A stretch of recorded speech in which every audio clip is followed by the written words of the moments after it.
My wife ignored my messages all day. At 11:30 at night, she finally walked through the front door and smirked at me. She said she had a one-night stand with her boss, and she would gladly do it again. I did not scream. I did not cry. I simply nodded, finished my meal in absolute silence, and washed my plate. The next morning, when she woke up expecting her usual cup of coffee in bed, she received a reality check that permanently destroyed her entire world. Before I dive into exactly how I dismantled her life, let me know where you are listening from in the comments below. Hit like and subscribe if you believe that betrayal should always be met with cold, calculated justice. Let me set the scene for you. My name is Wallace. I am 70 years old, and for the last 20 years, I thought I was sharing my life with a loyal partner. I am a retired logistics auditor, a man who has spent his entire career looking for discrepancies, finding the hidden numbers, and maintaining absolute order in a world full of chaos. Over the decades, I built a peaceful, quiet life in a pristine suburban home. Our dining room featured a long, heavy mahogany table where I sat that night, meticulously cutting my steak, waiting. Sylvia is 58. She has always been ambitious, driven by a desperate need for status and validation that I once mistook for passion and drive. That entire Tuesday, my messages to her went unanswered. My calls went straight to voicemail. I sat at the head of that mahogany table as the large grandfather clock in the hallway ticked away the hours. 9 o'clock passed. 10 o'clock passed. 11 o'clock came and went. I already knew. A man who spends his entire life reading between the lines of falsified corporate ledgers does not need a verbal confession to recognize a lie. But I waited anyway, letting the silence of the house wrap around me. At exactly 11:30, the front deadbolt clicked. The front door swung open, and Sylvia walked in. She did not look tired from a long day at the office handling logistics accounts. She looked flushed, triumphant, and completely reckless. As she walked past the formal dining room, the scent hit me before she even opened her mouth. It was not her usual floral perfume. She reeked of expensive hotel soap and the heavy, musky cologne of another man. She dropped her designer leather bag onto the kitchen counter, with a loud thud, turned to face me, and delivered her confession with a cruel, mocking smirk playing on her lips. She looked me dead in the eyes and proudly announced that she had just slept with her boss, Stephen Foster. She added, just to twist the knife, that it was the best experience of her life, and she would absolutely do it again. She stood there breathing heavily, waiting for the explosion. She expected me to shatter into a million pieces. She wanted a loud, dramatic reaction to validate her power over me. She wanted me to beg her to explain, to yell until my face turned red, to throw my porcelain plate against the wall, to give her the pathetic, broken response she thought an old retired man would give. She thrived on chaos, and she wanted to feed off mine. I provided nothing of the sort. I looked at her with expression completely blank. I nodded once, acknowledging her statement, as if she had just told me the weather forecast. I calmly cut the final piece of my steak, brought it to my mouth, and took my time chewing it. I swallowed. I picked up my linen napkin, wiped my mouth with slow, deliberate precision, and stood up from the mahogany table. The silence in the room was heavier and more suffocating than any shouting match could ever be.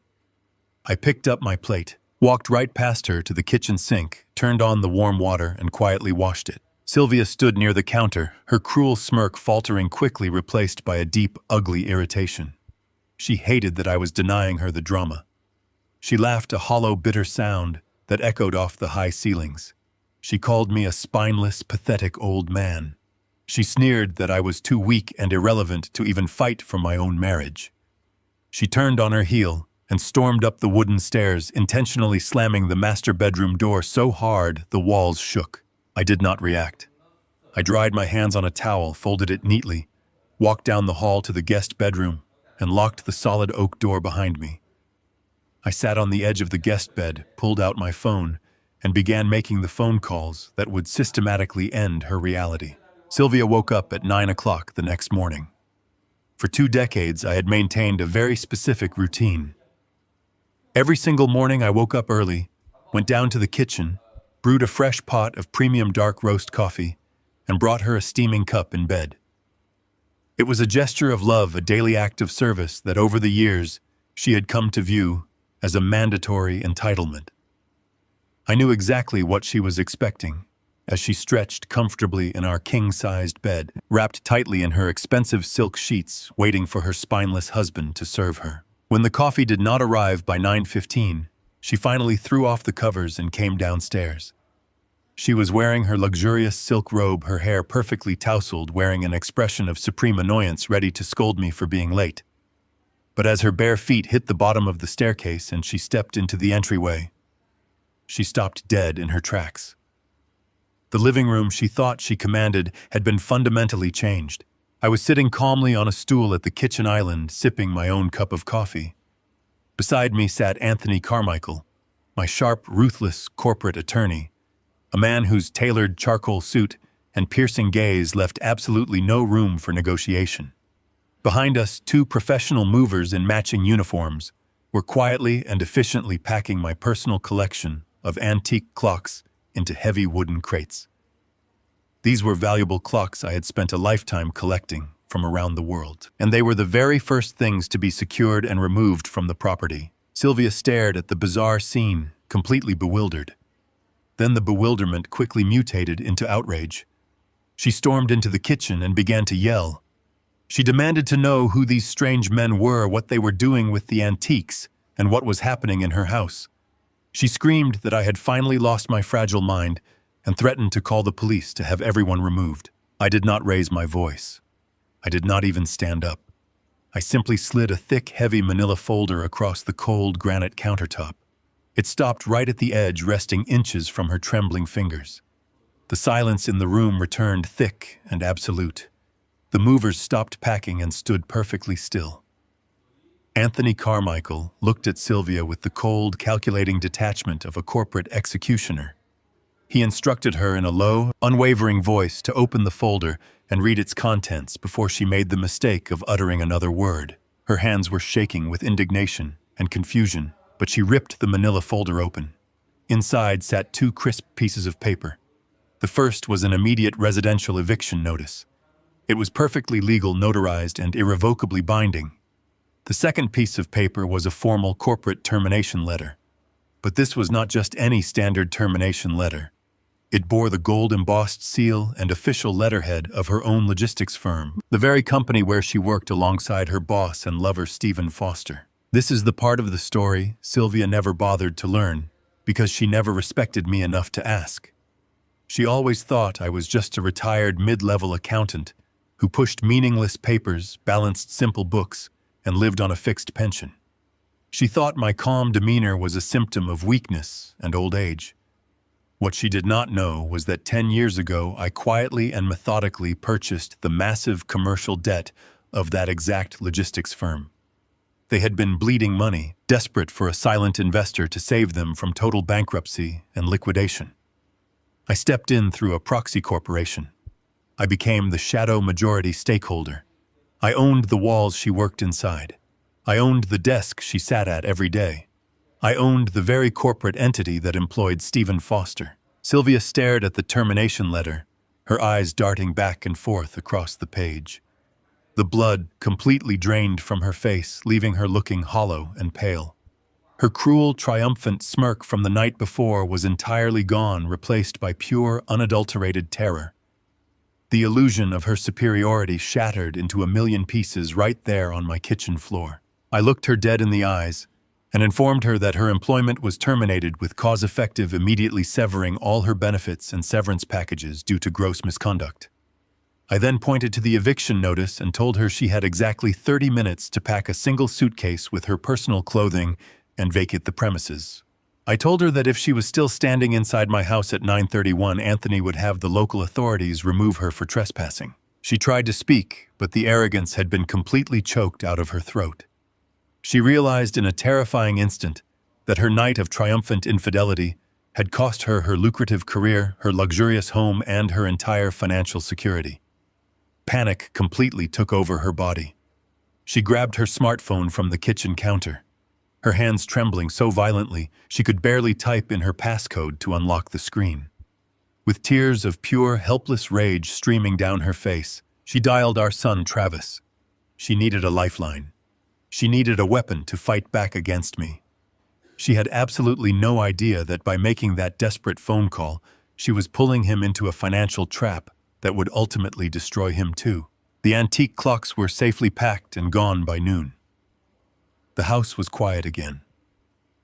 I made myself a simple sandwich for lunch and sat in the living room listening to the absolute stillness. I knew it would not last long. People like Sylvia do not simply walk away when they lose a game they thought they controlled. They go out and look for a bigger weapon. I knew she had called our son Travis the moment she was forced out the door.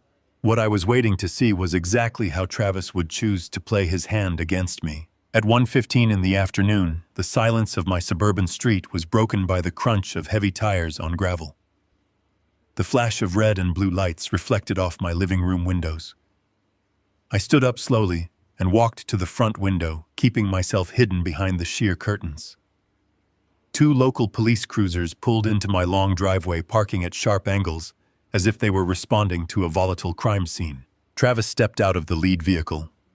He was 36 years old, wearing a crisp, casual suit, trying to project the image of a successful and responsible adult. I watched him smooth his lapels and put on an expression of deep, tragic concern. Stepping out of the passenger side was his wife, Monica.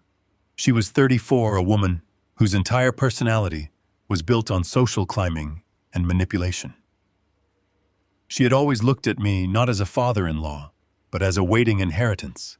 She had spent years dropping subtle hints about how a man my age should not be living alone in such a large, valuable house. She smelled blood in the water and wanted to be there for the kill. Emerging from the back seat of my son's luxury sport utility vehicle was Sylvia. The transformation was almost laughable. The arrogant, triumphant woman who had proudly bragged about sleeping with her boss just hours prior was completely gone.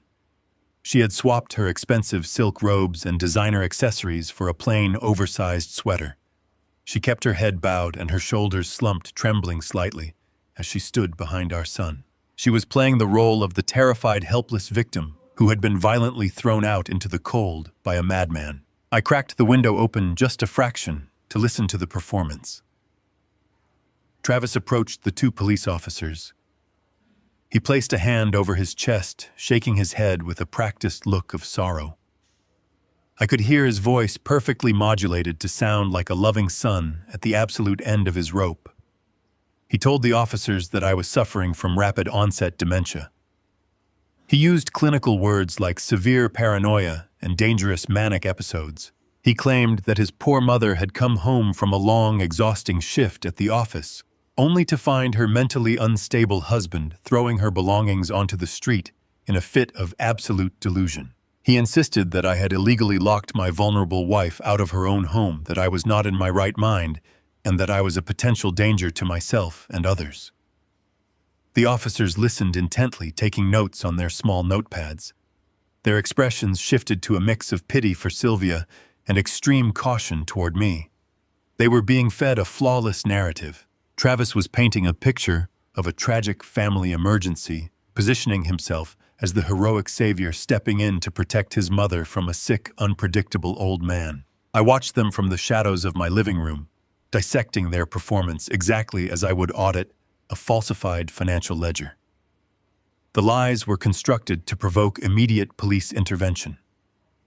Travis needed the authorities to view me as an invalid. He needed them to break my authority in my own home. He did not know that I was the shadow investor of his mother logistics firm. He did not know about my offshore accounts or my real financial leverage. To him, I was just a retired accountant with a nice house and a decent pension, a frail old man whose usefulness had officially expired. He thought I was an easy target. As the officers nodded and began to walk up the brick pathway toward my front porch, Monica leaned close to Sylvia. They stood at the bottom of the steps, out of earshot of the police but perfectly visible from my angle. I watched Monica place a comforting hand on Sylvia's shoulder. She leaned in and whispered something. I could read the movement of her lips, and see the cold, predatory gleam in her eyes. She was assuring her mother-in-law that the old man was finally about to be put in his place. She smiled a tight, venomous smile, completely confident that they had won the war before it even started. Heavy footsteps echoed on my wooden porch. A loud, authoritative knock rattled the heavy oak front door. Police officers are trained to deal with chaotic domestic situations, and Travis had primed them to expect a rambling, confused, and potentially hostile senior citizen. They were ready for a fight. They were ready for a tragedy.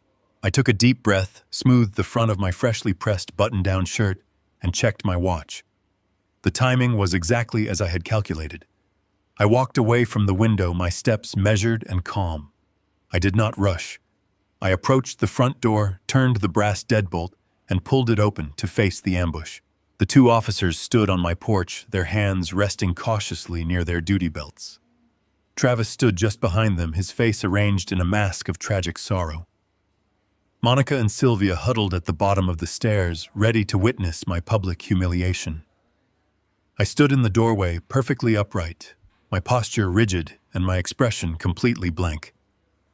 I looked directly into the eyes of the lead officer. I did not raise my voice.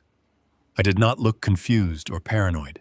I simply asked them in a polite and even tone how I could help them on such a beautiful, quiet afternoon. The sheer normalcy of my greeting caused the officers to hesitate, throwing the first tiny wrench into the perfectly fabricated story my son had just tried to sell them. The lead officer cleared his throat and broke the brief, tense silence that hung over the entryway the moment I opened the front door. He held up a hand in a calming gesture and politely asked me to step outside onto the front porch. He explained that they needed to separate the parties to establish a clear and objective understanding of the situation. I did exactly as he asked, without a single hint of hesitation. I moved smoothly and calmly over the threshold, taking deliberate steps. I reached back and pulled the heavy oak door until it clicked firmly shut, locking the house behind me. I stood on the porch, bathed in the warm afternoon sun, with my hands resting easily at my sides. I made no sudden movements. I offered no angry protests or loud denials. I simply waited for them to make their move. Travis seized his opportunity the absolute second I stepped outside.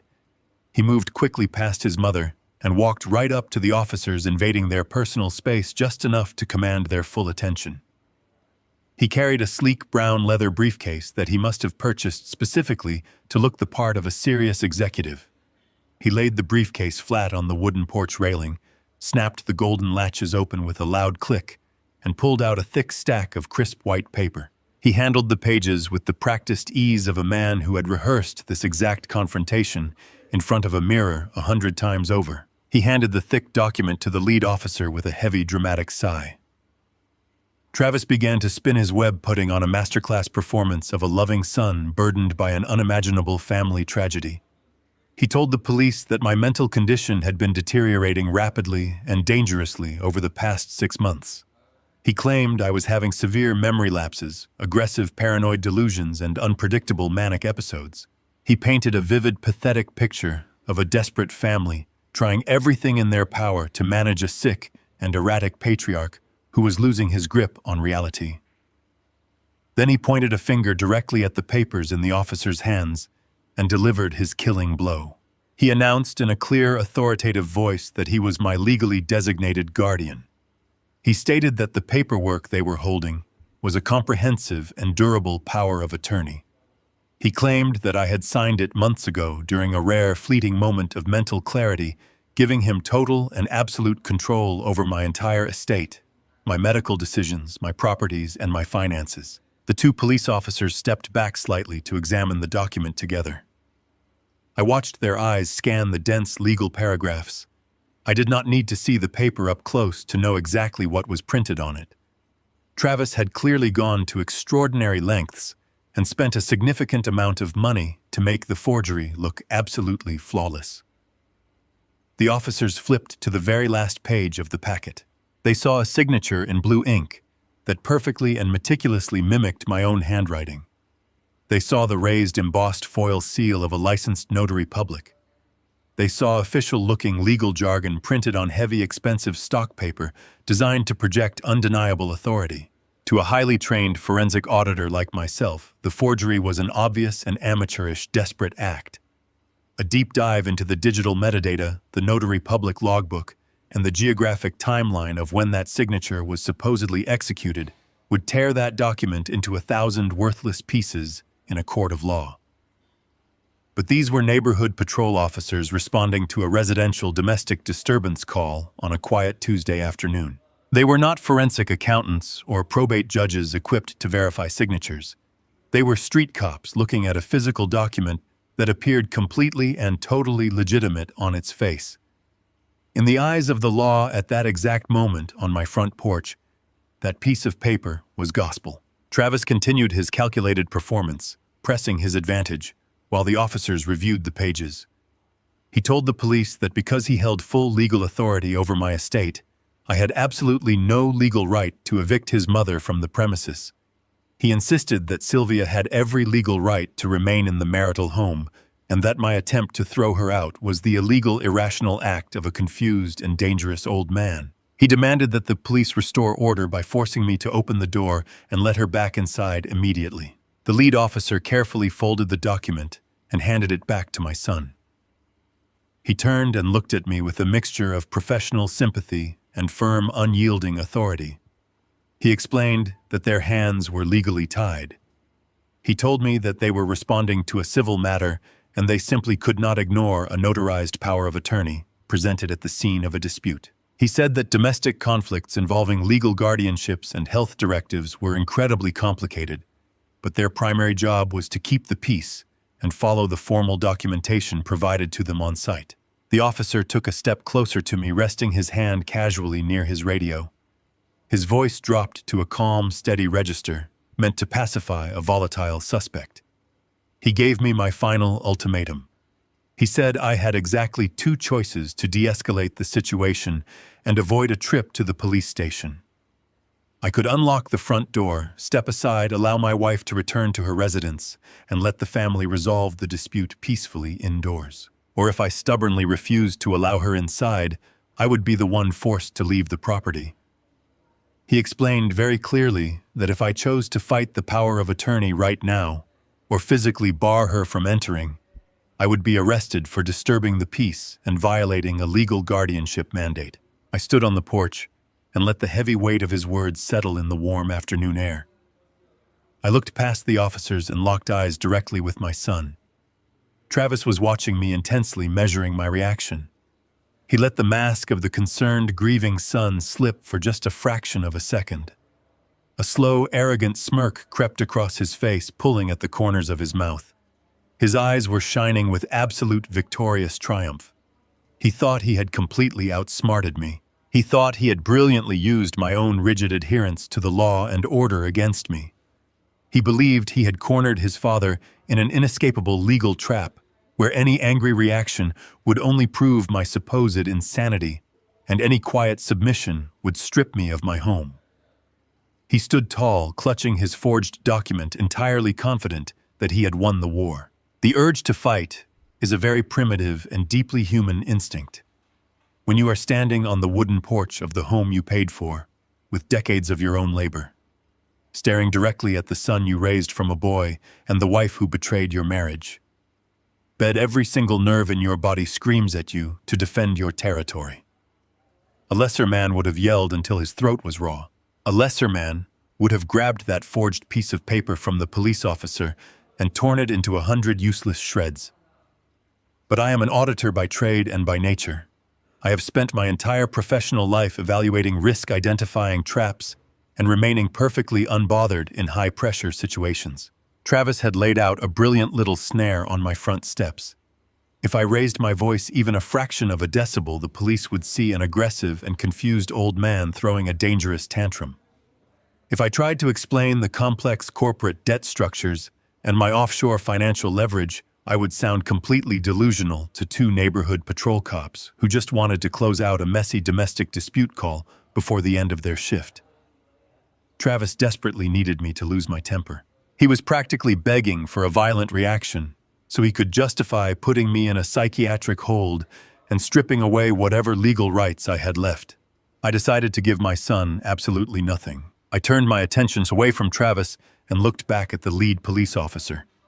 I did not glare at him, and I did not clench my fists.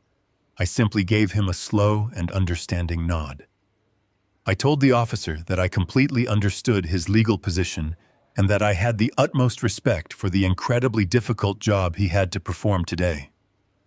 I assured him in a calm and even tone that I would not cause any trouble for him or his partner. I asked politely if I could have 5 brief minutes inside the house to gather a few basic personal belongings so I could vacate the premises peacefully. The officer relaxed his shoulders visibly.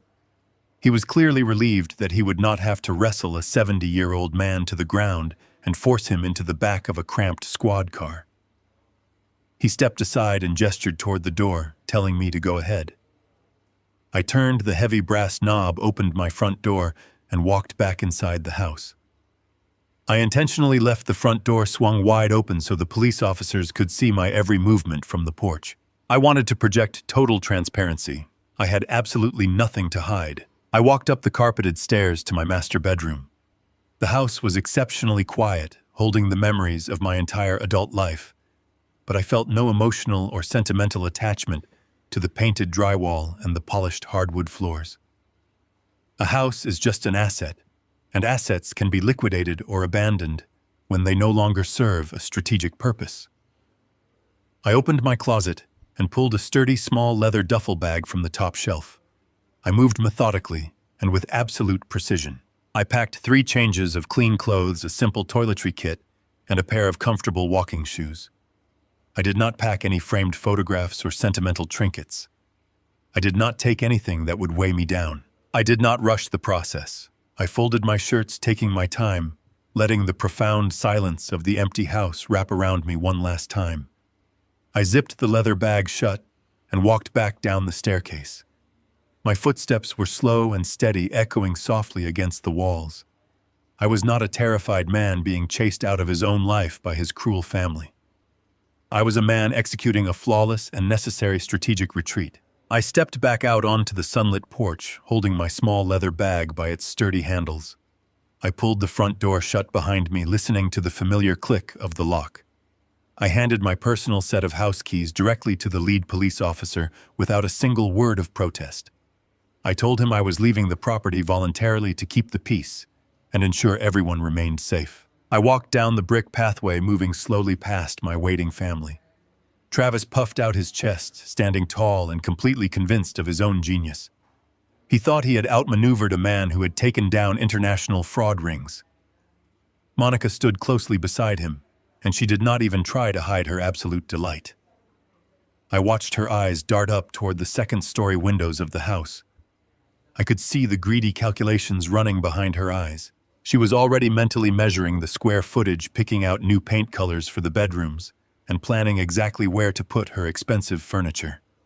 She was envisioning the lavish lifestyle she thought they had just stolen from me. Sylvia stood at the bottom of the wooden stairs. She crossed her arms tightly over her chest, lifting her chin with a smug and victorious sneer. She looked at my single leather duffel bag, and then looked up at my face, waiting eagerly for me to show a sign of defeat or utter despair. She wanted to see a broken man. She wanted to see the exact moment my spirit shattered.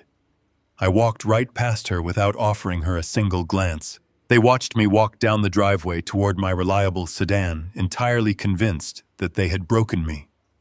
They thought an old man packing a single bag and walking away from his own property was the ultimate and permanent symbol of surrender. They believed they had successfully outsmarted the quiet and boring accountant they had underestimated for years. They were completely and tragically blind. They had no idea that a tactical retreat is simply the required first step before launching a devastating counteroffensive.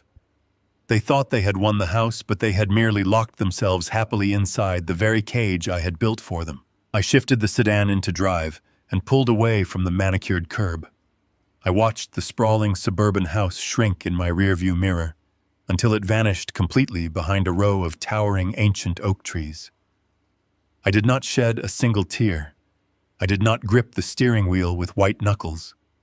I drove with the steady, easy rhythm of a man running a simple, familiar errand on a quiet weekday afternoon. I knew exactly what was unfolding inside the walls of that house, the absolute second the police cruisers drove out of sight.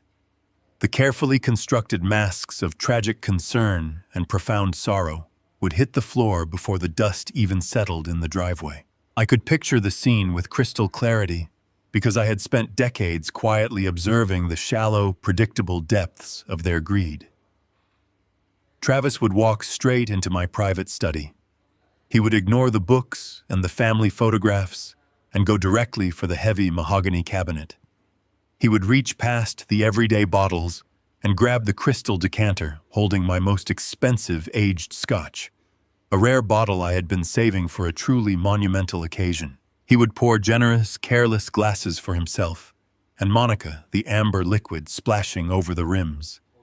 They would clink their heavy crystal glasses together in the center of my study, toasting to their brilliant, effortless victory over a weak-old man. Sylvia would be wandering through the grand hallways reclaiming her territory with loud, arrogant footsteps. She would immediately begin barking orders demanding that the guest room be cleared out and my remaining clothes be thrown into garbage bags. Meanwhile, Monica would walk over to the large bay windows overlooking the detached garage. Inside that temperature-controlled building sat my prized vintage car collection. There was a pristine classic Mustang and a beautifully restored convertible that I had rebuilt piece by piece. They were vehicles I had brought back to life over decades of meticulous, patient weekend labor. I knew Travis and Monica were already pacing the floor mentally, liquidating my life work. They would loudly discuss auctioning off the cars to the highest bidder, completely indifferent to the years of grease and sweat I had poured into those engines. They would talk over each other, planning the lavish tropical vacation they were going to book with my money. They viewed my personal history as nothing more than a quick cash payout to fund their endless appetite for luxury and social status. They were already spending the money in their minds, totally convinced that the empire was officially theirs to dismantle. While they celebrated their stolen kingdom inside my home, I pulled my reliable sedan into a small rundown gas station on the edge of town. The fuel gauge was resting dangerously near empty. I parked beside a rusted pump, stepped out into the warm afternoon air, and slid my primary domestic debit card into the card reader. The machine processed the information for a few tense seconds. Then the small digital screen flashed a bright, harsh red message. Declined. I pulled the plastic card out, wiped the magnetic strip against the fabric of my shirt, and tried again. The machine processed and flashed the exact same red message. Declined. A third attempt yielded the same undeniable result. I stood by the pump and looked at the piece of plastic resting in the palm of my hand. Travis had not wasted a single minute. The second I walked out the front door, he had immediately deployed his forged document. He had undoubtedly contacted my primary domestic bank, transmitted the fraudulent guardianship papers, and completely frozen my personal checking and savings accounts. He had cut off my access to my own money with surgical aggressive speed. On paper, my son had successfully executed a flawless financial coup. To any outside observer looking at the legal and financial reality of that exact moment, I was a completely broken and defeated man. I was 70 years old, suddenly homeless, stripped of my physical assets, locked out of my own property, and holding a useless piece of plastic at a cheap gas station. Travis, Monica, and Sylvia firmly believed they had backed me into a dark, hopeless corner. They believed I was currently sitting in my car somewhere, panicking, wondering how I would afford a warm meal or a cheap motel room for the night. They thought I was paralyzed by fear and crushed by the overwhelming weight of their betrayal. Inside my study, they were finishing their expensive scotch and toasting to the end of the war. They firmly believed that the battle was over and that they had emerged as the undisputed conquerors of my estate. They believed the quiet, boring accountant had simply rolled over and accepted his tragic, pathetic fate. They were celebrating a victory that only existed in their own narrow, arrogant minds. They had no idea that freezing my domestic checking account was exactly the opening move I wanted them to make. They thought they had starved me out, but they had only severed my connection to a carefully placed financial decoy. That domestic account held just enough money to pay the local utility bills and keep up appearances. It was a drop in the bucket compared to the reality of my wealth. I reached into my pocket, pulled out a crisp $50 bill, and paid the attendant inside. I returned the gas nozzle to the pump, walked back to the driver's seat, and started the engine. I had a full tank of focus and absolutely nothing left to lose. It was time to go to work. I drove past the manicured green lawns of the affluent suburbs and headed deep into the industrial outskirts of the city. The landscape slowly shifted from lush neighborhood trees to cracked concrete roads and tall chain-link fences. I pulled into the empty parking lot of a dilapidated motel nestled right next to the roaring interstate highway. The broken neon sign above the front office blinked sporadically and buzzed with a low, harsh electrical hum. It was the exact kind of depressing, forgotten place my arrogant son and my unfaithful wife would never step foot near. I parked my reliable sedan in the darkest corner of the lot, completely hidden from the glow of the streetlights. I walked into the cramped front office and handed the tired clerk a crisp $100 bill. I specifically chose this rundown establishment because it operated entirely on a cash-only basis, requiring no domestic credit cards and generating absolutely no digital paper trail. The clerk handed me a heavy brass key attached to a faded plastic tag without asking a single question. I was officially off the grid. But I walked down the quiet exterior corridor and found my room on the ground floor. I pushed the flimsy wooden door open and stepped inside. The room smelled of stale cigarette smoke, heavily masked by cheap lemon-scented industrial cleaner. The floral bedspread was faded and thin, and the carpet was worn all the way down to the rough gray threading. I closed the door behind me and immediately slid the heavy iron deadbolt firmly into place. I pulled the metal security chain across the metal track, locking myself securely inside the dark, quiet room. I walked over to the sagging mattress and gently set my small leather duffel bag down right in the center. Travis and Sylvia firmly believed this pathetic, depressing room was my ultimate tragic punishment. They believed they had forced me to hit absolute rock bottom. I simply looked at the stained wallpaper and the cheap, wobbly veneer desk sitting in the corner of the room. To me, this was not a sad prison cell. It was a tactical command center. I reached out and unzipped the main compartment of my leather duffel bag. When I packed my belongings under the watchful eyes of the police, I did not merely pack 3 clean shirts and a simple toothbrush. I reached deep beneath the folded fabric and pulled out my true weapons. The first item was a thick, matte black laptop, built specifically for military-grade encrypted communications and secure global data retrieval. It was heavy, rugged, and entirely invisible to standard domestic network trackers. The second item was a cheap plastic prepaid burner phone I had purchased months ago in cash and never once connected to my home wireless router. I carried the heavy laptop over to the small veneer desk near the dusty window. I plugged the thick power cord into the wall outlet and opened the screen. The machine hummed to life, glowing with a cold, pale blue light in the dim motel room.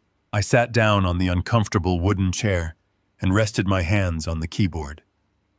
I was no longer a helpless senior citizen locked out of his suburban home. I was a ruthless professional stepping back onto his natural battlefield. Sylvia and Travis had spent their entire lives completely misunderstanding exactly what I did for a living. They thought a logistics auditor was just a boring mid-level accountant who pushed meaningless papers and balanced simple domestic budgets. They thought I spent my entire career sitting in a beige cubicle, adding up minor travel expenses and filing tax returns. They were profoundly and tragically ignorant. For 30 long years, I operated as an elite forensic auditor, specializing in dismantling international corporate fraud rings. I was the ghost the board of directors called when millions of dollars vanished into thin air. I spent 3 decades hunting down brilliant, ruthless executives who tried to hide their stolen corporate money in complex shell companies and offshore tax havens. I dismantled sophisticated global criminal enterprises by tracking down the hidden numbers they thought were buried forever. I spent my entire professional life dealing with dangerous, highly intelligent predators. My greedy son and my foolish wife were absolute amateurs by comparison. A man who spends 30 years hunting down hidden financial assets learns very quickly never to leave his own wealth exposed in plain sight. I knew exactly how human greed operated. I knew that keeping a massive fortune in a standard domestic bank account would only attract parasites and invite eventual betrayal. The checking and savings accounts that Travis had so triumphantly frozen with his forged guardianship document were nothing more than carefully constructed decoys. I had intentionally maintained those accounts with a respectable but ultimately finite amount of money. I deposited just enough of my supposed corporate pension to satisfy the superficial inquiries of my ambitious wife and my entitled son. That domestic bank account was a financial piece of cheese left resting on a trap. It existed solely to placate them, to keep their greedy eyes satisfied, so they would never bother to dig any deeper into my actual staggering net worth. Travis thought he had brilliantly cut off my entire life supply when he froze that domestic account. In reality, he had simply stolen the loose change I left sitting on the kitchen counter. I placed my fingers over the keyboard of my encrypted laptop and began the systematic, methodical process of bypassing all domestic internet protocols. I routed my connection through a complex series of secure, untraceable international servers, masking my physical location completely. I typed in a long string of numeric passcodes, utilizing a physical, secure key drive I kept hidden inside the lining of my leather bag. The screen shifted from a standard desktop interface to a highly secure encrypted banking portal. I was tunneling deep into my true financial domain. The numbers that populated the screen represented decades of quiet, aggressive global investments, offshore trust funds, and untouchable commercial holding companies. The wealth I commanded in absolute secret was massive and completely insulated from fraudulent local guardianship claims and predatory family members. I sat alone in that dark, dilapidated motel room, bathed in the cold blue light of the monitor, staring at the vast, untouchable empire I had built in the shadows. I was fully connected, fully armed, and ready to initiate the total financial demolition of the people who thought they had buried me. I sat alone in the dim glow of the motel room, listening to the steady, low hum of my encrypted laptop, processing the final connection. The screen flashed solid green, signaling that I was securely linked directly to my primary offshore trust manager. I did not bother sending an email. I did not draft a polite formal request. I picked up the plastic burner phone, dialed a long string of international routing numbers, and waited for the crisp, heavily accented voice on the other end of the line. When my manager answered, I did not exchange pleasantries. I gave him my absolute top-tier authorization code and instructed him to initiate an immediate scorched earth financial protocol. I ordered him to completely sever every single domestic tie connected to my son and my daughter-in-law. For 10 long years, I had been the invisible safety net keeping Travis and Monica afloat. When Travis wanted to launch his own consulting firm and buy a sprawling luxury house he could not possibly afford, I did not argue with him. I simply set up a series of anonymous trust disbursements that seamlessly covered his massive mortgage payments every single month. When Monica demanded 2 high-end imported SUVs to keep up with the other wealthy mothers in her social circle, I quietly signed the lease agreements through a blind corporate entity. I paid the exorbitant tuition for their children to attend an elite private academy, ensuring my grandchildren received the best education possible. I subsidized their entire lavish, arrogant existence, and I did it completely in the shadows. They believed they were brilliant, successful adults thriving entirely on their own merit. They thought their aggressive social climbing and reckless spending were perfectly sustainable. They never once stopped to wonder why their checking accounts never hit zero, or why their massive debts never seemed to catch up with them. They were utterly convinced of their own genius. They had absolutely no idea that the pathetic, boring old man they mocked at family dinners was the only reason they were none living in a cramped apartment, drowning in insurmountable debt. I held the burner phone to my ear and began dismantling their perfect fake lives piece by piece. My voice was completely steady. I felt no hesitation, and I felt no remorse.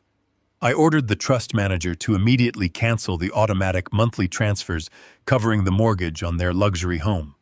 I told him to terminate the corporate leases on both of Monica's expensive vehicles effective immediately. I instructed him to pull every single cent of funding from the private academy, notifying the school administrators that the tuition accounts were permanently closed. I listened to the quick, rhythmic tapping of a keyboard on the other end of the line as my trust manager executed my orders with absolute precision.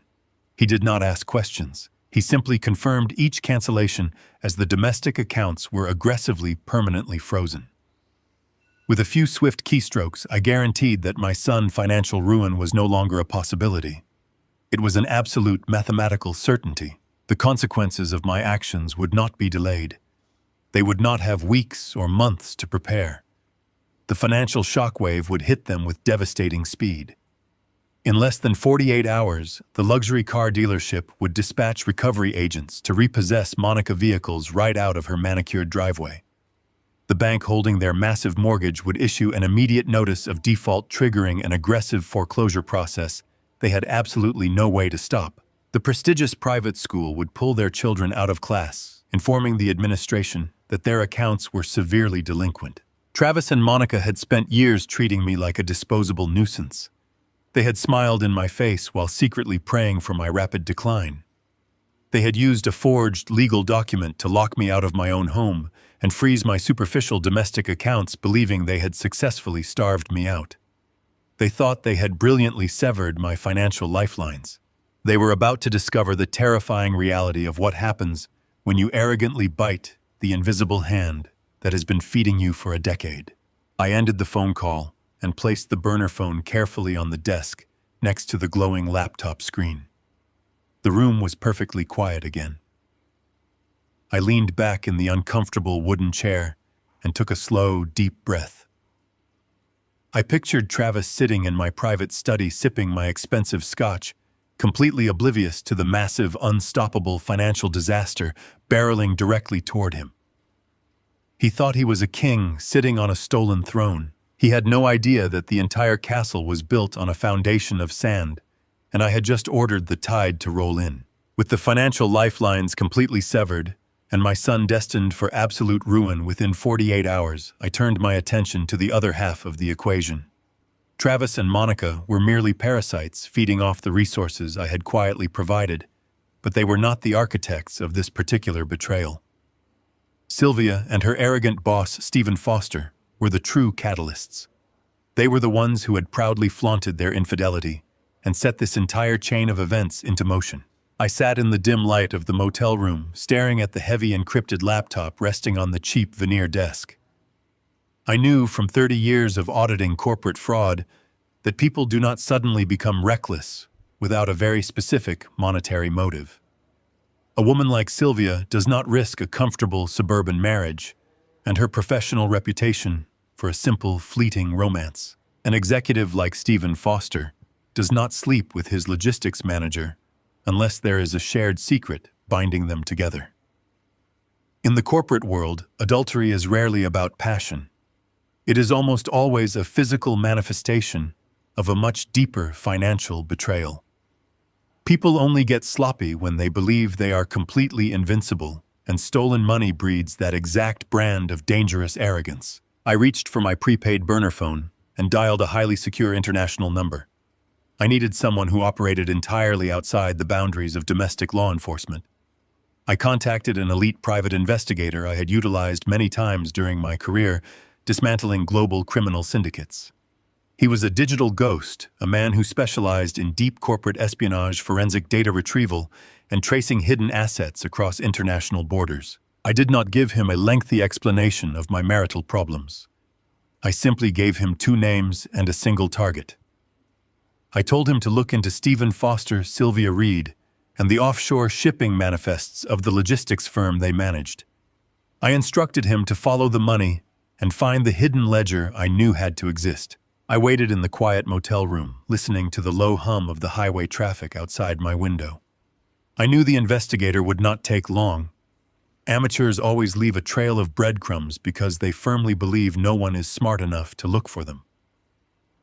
Less than 3 hours later, a heavily encrypted data file appeared on my secure server. I opened the digital folder and began to read through the hundreds of pages of intercepted corporate communications, altered shipping logs, and offshore banking statements. The numbers painted a crystal-clear picture of pure, unadulterated greed.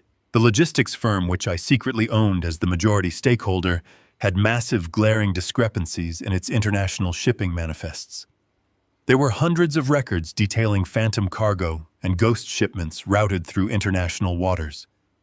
These were massive logistical orders that existed entirely on paper, billed to the company at astronomical rates, but never actually delivering any physical goods. Stephen Foster had been authorizing these fraudulent payouts from the executive level, while Sylvia used her position as the logistics manager to falsify the inventory logs and bury the missing funds deep inside complex operational budgets. Their physical relationship was not a sudden, passionate mistake born out of a late-night office party. It was a calculated transactional partnership.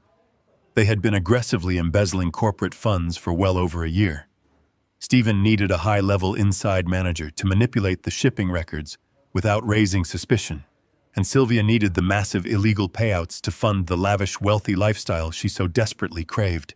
Their affair was nothing more than two thieves securing their mutual destruction. They slept together to ensure mutually assured destruction, knowing that neither one could ever betray the other without going to prison themselves. They thought they were brilliant criminal masterminds stealing millions from a faceless corporate entity. They had absolutely no idea they were stealing directly from my pocket. But stolen corporate funds cannot simply be deposited into a local suburban bank account without triggering massive red flags with the Internal Revenue Service. Embezzled money has to be washed.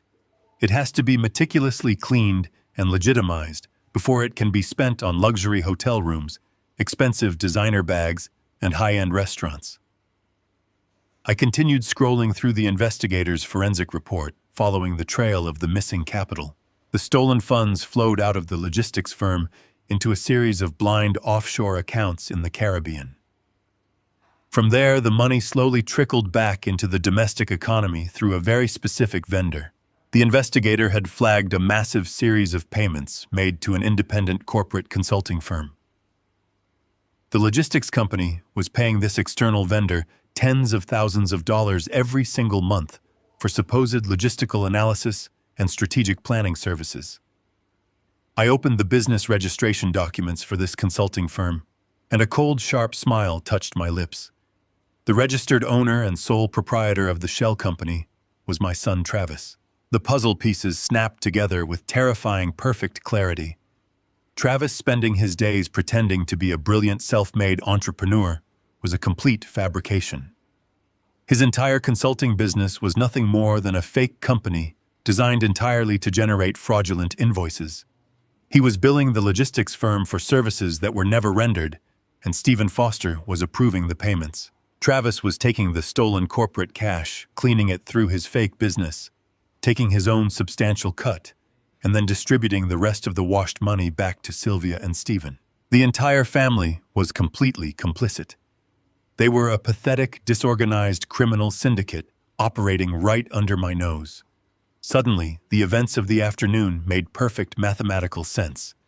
Travis forging the power of attorney and bringing the police to lock me out of my house was not just a greedy grab for my real estate.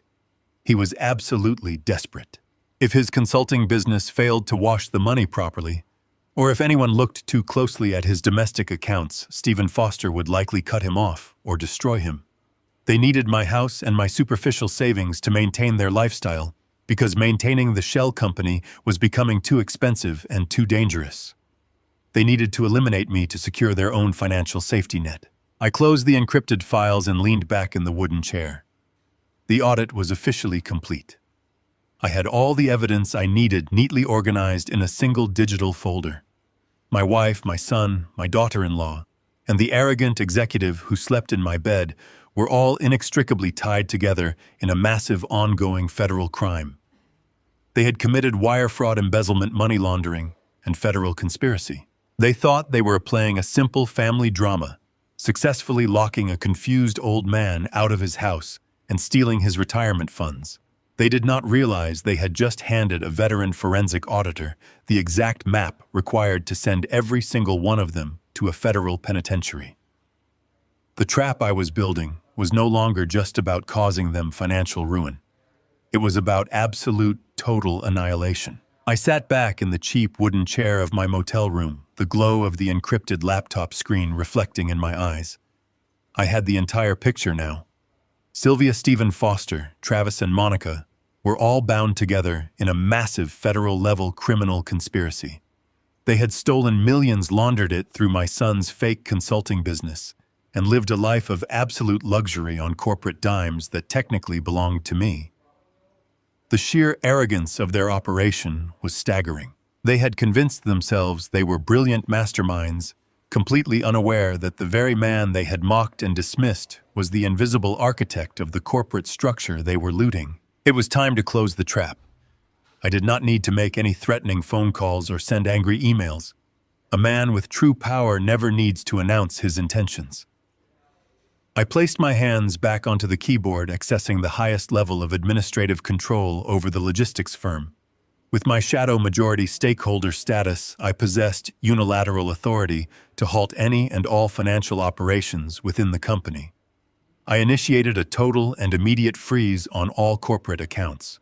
I locked the operating budgets, froze the payroll systems, and severed the firm's ability to transfer any funds, domestic or international. In the span of 30 seconds, I completely paralyzed a multi-million-dollar logistics empire. Across town in his sleek, glass-walled executive office, Stephen Foster was likely feeling the first tremors of the impending earthquake. I knew exactly how a man like Stephen operated when he felt the walls closing in. He was a predator who thrived in controlled environments, but when pushed into a corner, his instinct would be to grab whatever cash he could and disappear. According to the live monitoring software I had deployed, Stephen was currently attempting to execute a massive emergency wire transfer. He was desperately trying to move over $2 million of recently laundered funds into a secure, untraceable Cayman Islands account. He wanted to secure his golden parachute before the situation deteriorated any further. I watched the data packet hit the secure server gateway, and I smiled as my override command intercepted it. Stephen's screen would have flashed a harsh, uncompromising error message: access denied. Administrative freeze active. I could picture the color draining from his face. He would have mashed the keys frantically, trying to bypass the lock, only to be met with the same impenetrable barrier. The realization would hit him with the force of a physical blow, the anonymous, silent majority stakeholder. The ghost who had saved the company from bankruptcy 10 years ago was awake, aware, and actively dismantling his exit strategy. Panic, true visceral panic, is a highly predictable emotion. It causes intelligent men to make incredibly foolish decisions. Stephen Foster was terrified. He knew that a frozen corporate account was merely the precursor to a full-scale federal audit. He knew that the moment the authorities looked at the books, he would be facing decades in a federal penitentiary for wire fraud, embezzlement, and money laundering. He needed to find the source of the freeze.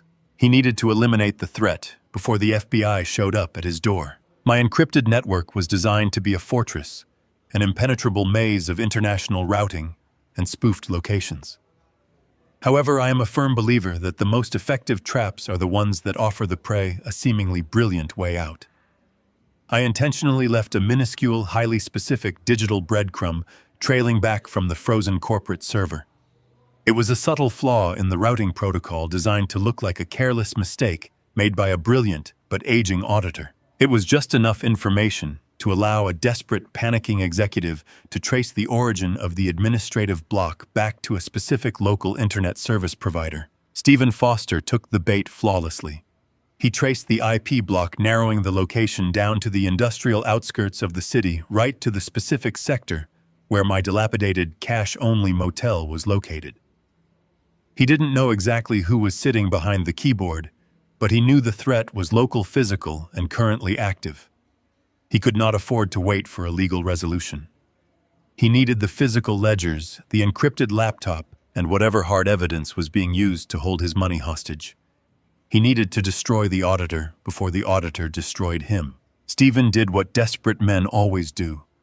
He reached into the criminal underworld he had brushed up against while laundering his stolen money. He quickly hired 2 local enforcers, heavy-set men who specialized in aggressive debt collection and violent intimidation.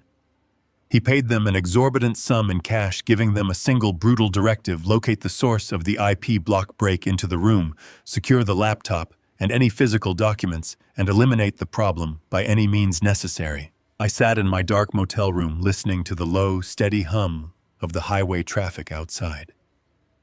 I checked my burner phone, confirming that the digital trace had been successfully followed. I knew Stephen's enforcers were already in motion, driving toward my location with crowbars and bad intentions. They expected to find a terrified, confused individual desperately clutching a laptop. They expected an easy, violent job. I calmly stood up from the cheap veneer desk, unplugged my encrypted laptop, and placed it safely in my small leather duffel bag. I zipped the bag shut, ensuring my physical evidence was secure.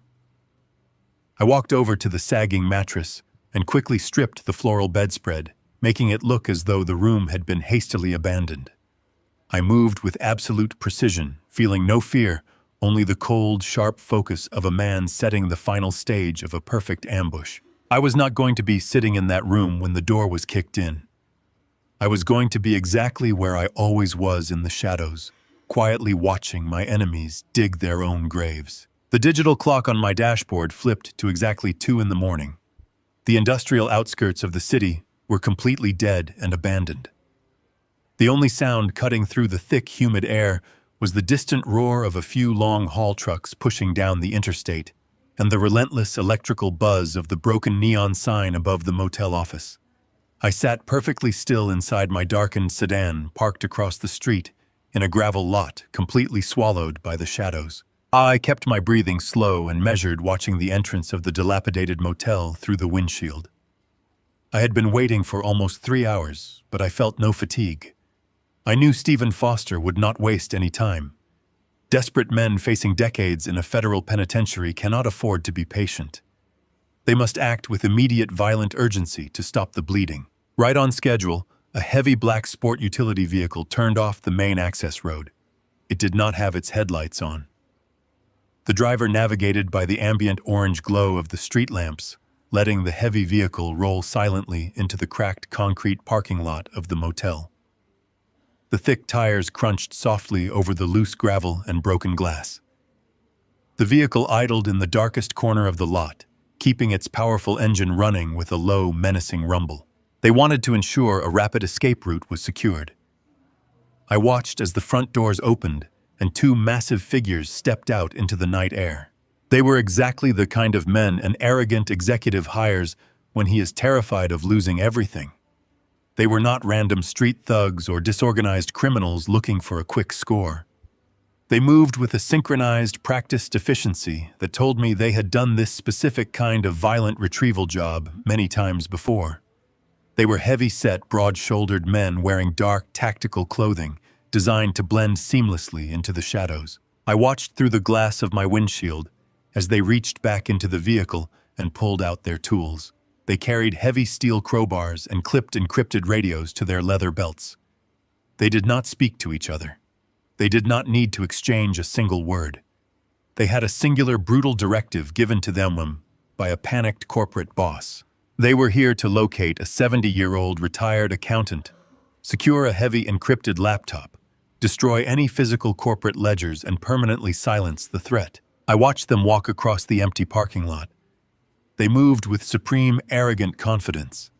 They firmly believed they held every possible advantage in this scenario. In their minds, they were walking into the temporary vulnerable shelter of a terrified, confused senior citizen who was frantically hiding from his own family. They expected to find a fragile old man sleeping soundly on a cheap mattress, completely defenseless and entirely unaware that his corporate trap had been traced back to this exact location. They anticipated a job that would take less than 5 minutes to execute. Kick the door in, neutralize the old man, grab the electronics, and disappear back into the shadows before anyone even thought to call the local authorities. They had absolutely no idea they were walking directly onto a stage that I had meticulously set just for them. The two men approached the ground floor exterior corridor. They walked past the broken ice machine and the flickering vending machines, their heavy boots making barely a sound on the concrete walkway. They stopped exactly in front of my designated room. The taller of the two men pressed his ear against the thin wooden door, listening intently for any sign of movement or life inside. The room, of course, was completely silent. He nodded to his partner, signaling that the target was likely asleep and unaware. The second man stepped forward and pulled a set of professional lockpicks from his tactical vest. He did not bother trying to be overly gentle or discreet. This was a cheap, rundown establishment with basic, outdated hardware that offered no real security. He slid the metal tension wrench into the bottom of the keyway and worked the pins with swift, aggressive precision. It took him less than 10 seconds to manipulate the simple cylinder. The brass doorknob clicked, unlocked with a soft, metallic snap. But I had engaged the heavy iron deadbolt and the metal security chain before I left the room earlier that evening.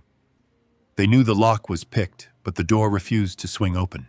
They did not hesitate or retreat when they felt the resistance.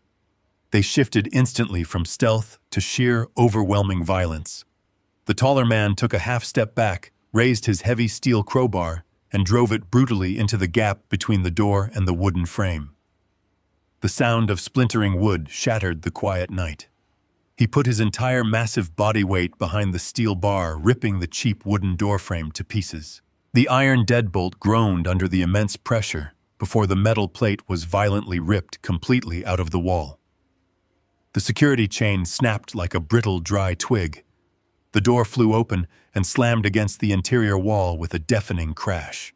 The two men rushed into the dark room with terrifying speed, raising their weapons and spreading out to cover all possible angles. They moved exactly like predators ambushing a cornered animal in a cage. They charged directly toward the sagging mattress in the center of the room, expecting to find me sitting up in absolute terror. The taller man grabbed the faded floral bedspread with one massive hand and violently tore the blankets completely off the bed, throwing them across the room. He raised his crowbar, ready to strike down the confused old man he thought was hiding underneath the sheets. He froze. His weapon stayed suspended in the empty air. He stared down at the completely bare, stained mattress. The second man immediately pivoted, kicking the bathroom door open so hard it cracked the cheap mirror hanging behind it. He swept the tiny, moldy space in a matter of seconds, finding nothing but a dripping faucet and empty plastic cups.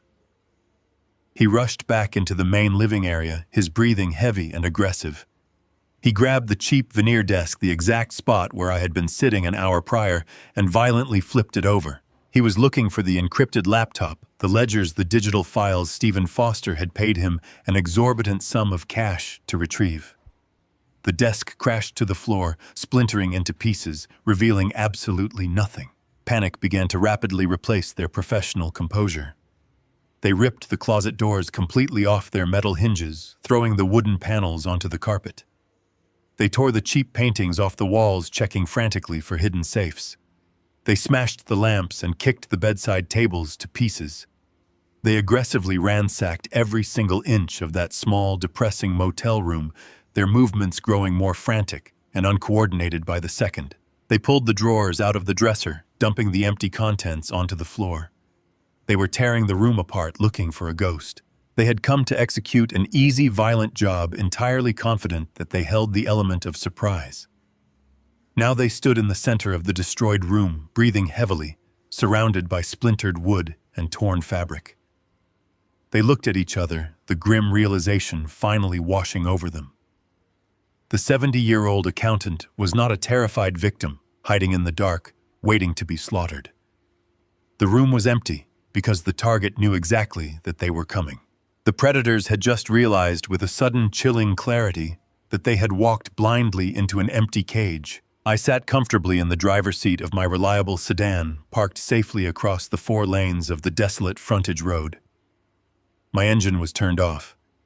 The interior of the car was pitch black, shielding me completely from the faint flickering amber light of the street lamps outside.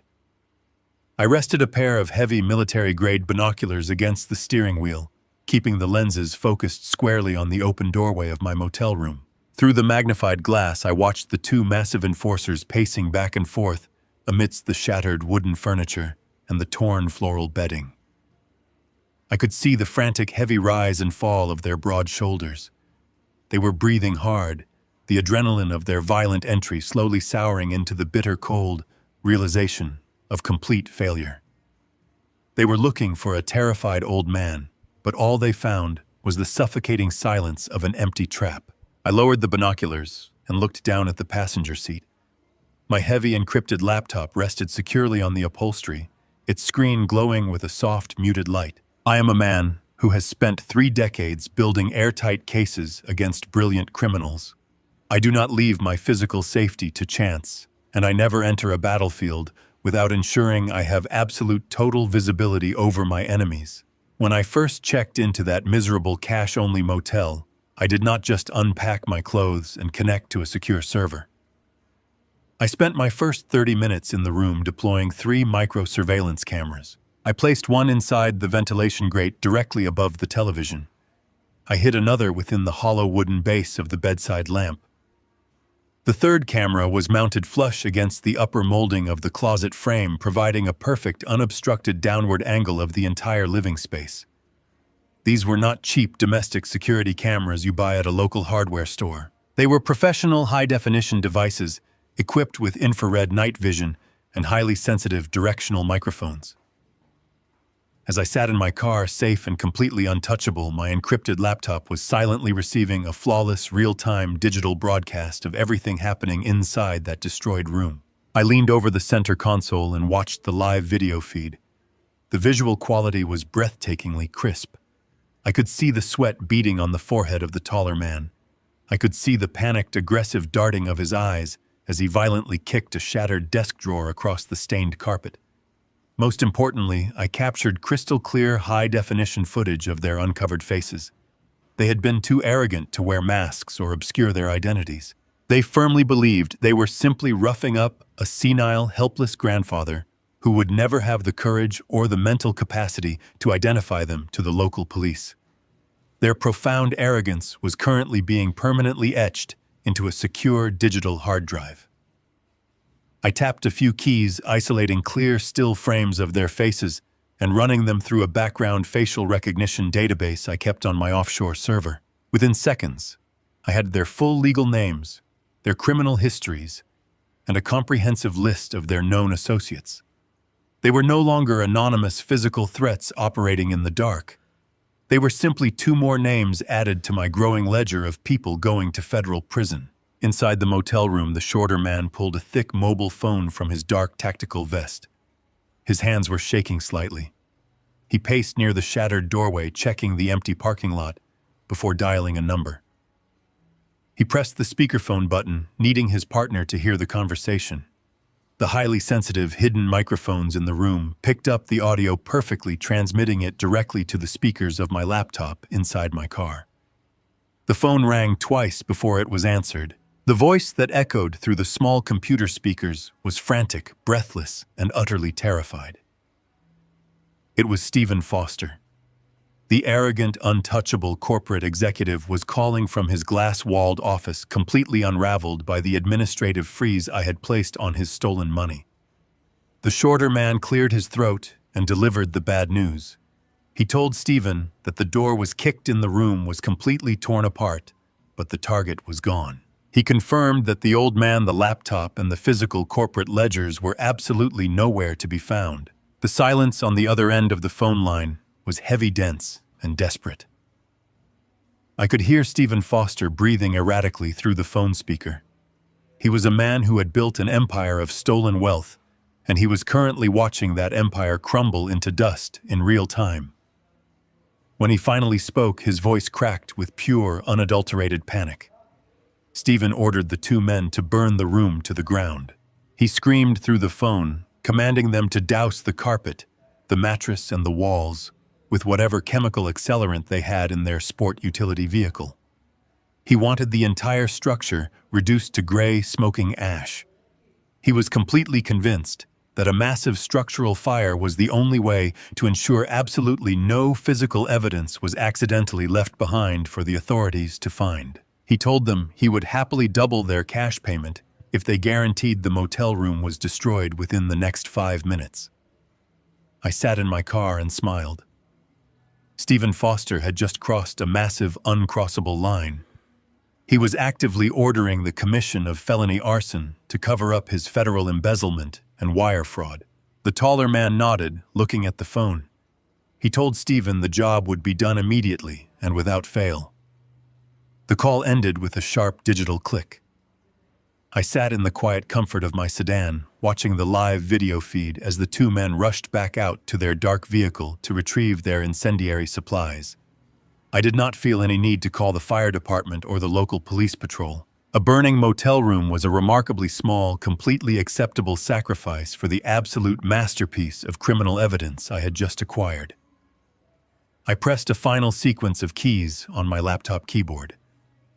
I saved the high-definition video of the enforcers' faces.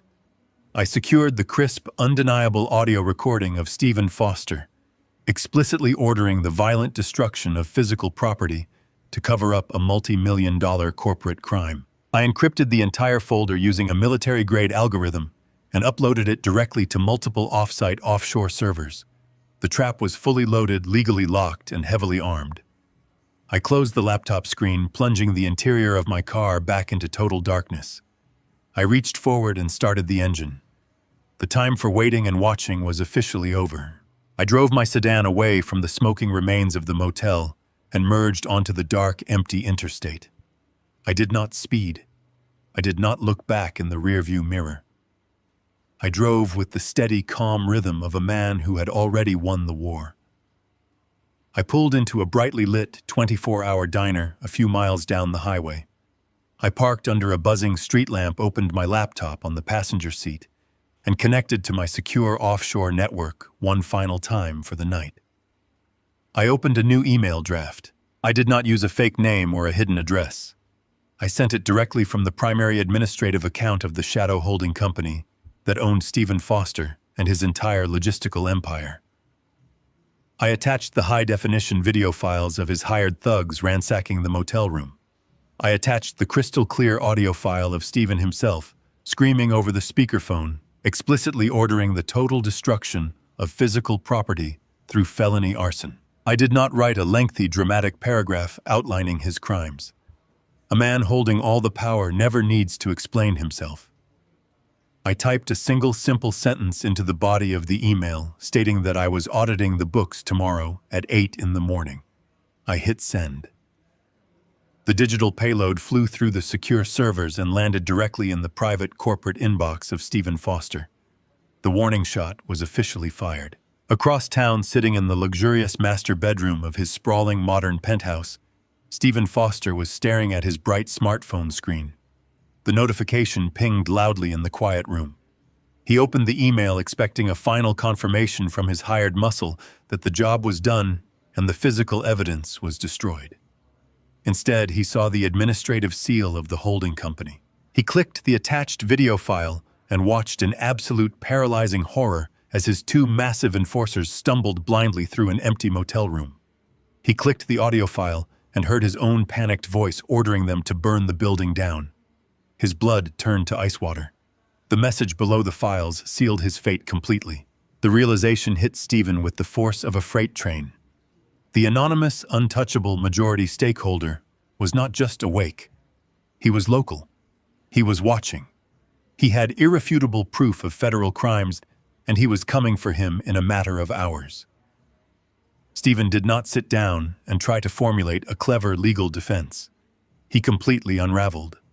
The polished, arrogant executive shattered into a million pieces of pure survival instinct. He dialed the phone number of Sylvia, his hands shaking so violently he nearly dropped the device on the hardwood floor. Sylvia was sitting in the passenger seat of her son's luxury sport utility vehicle, waiting for the bank to open. When she answered the phone, she expected her wealthy lover to comfort her, to assure her that their beautiful future was secure now that she had successfully kicked her pathetic husband out onto the street. Stephen did not offer comfort. He unleashed a barrage of vicious, terrified rage. He screamed through the phone, his voice cracking with pure hysteria. He blamed her for absolutely everything. He yelled that her incredible arrogance, her careless flaunting of their affair, and her absolute stupidity had brought a ruthless, invisible predator directly down on their heads. He called her a liability. He told her she had ruined his life and destroyed his empire. He screamed that he was completely cutting ties with her, and that if the federal authorities came knocking, he was going to hand them her forged shipping manifests immediately to save his own skin. Before Sylvia could even process the violent shift in his tone, Stephen hung up the phone completely, severing their criminal romance. Sylvia sat in the leather seat of the vehicle, her mind spinning with deep confusion. She did not fully understand the corporate disaster Stephen was screaming about. She was too blinded by her own immediate greedy objectives to grasp the magnitude of the storm breaking over her head. She convinced herself that Stephen was simply having a temporary panic attack over a minor accounting error.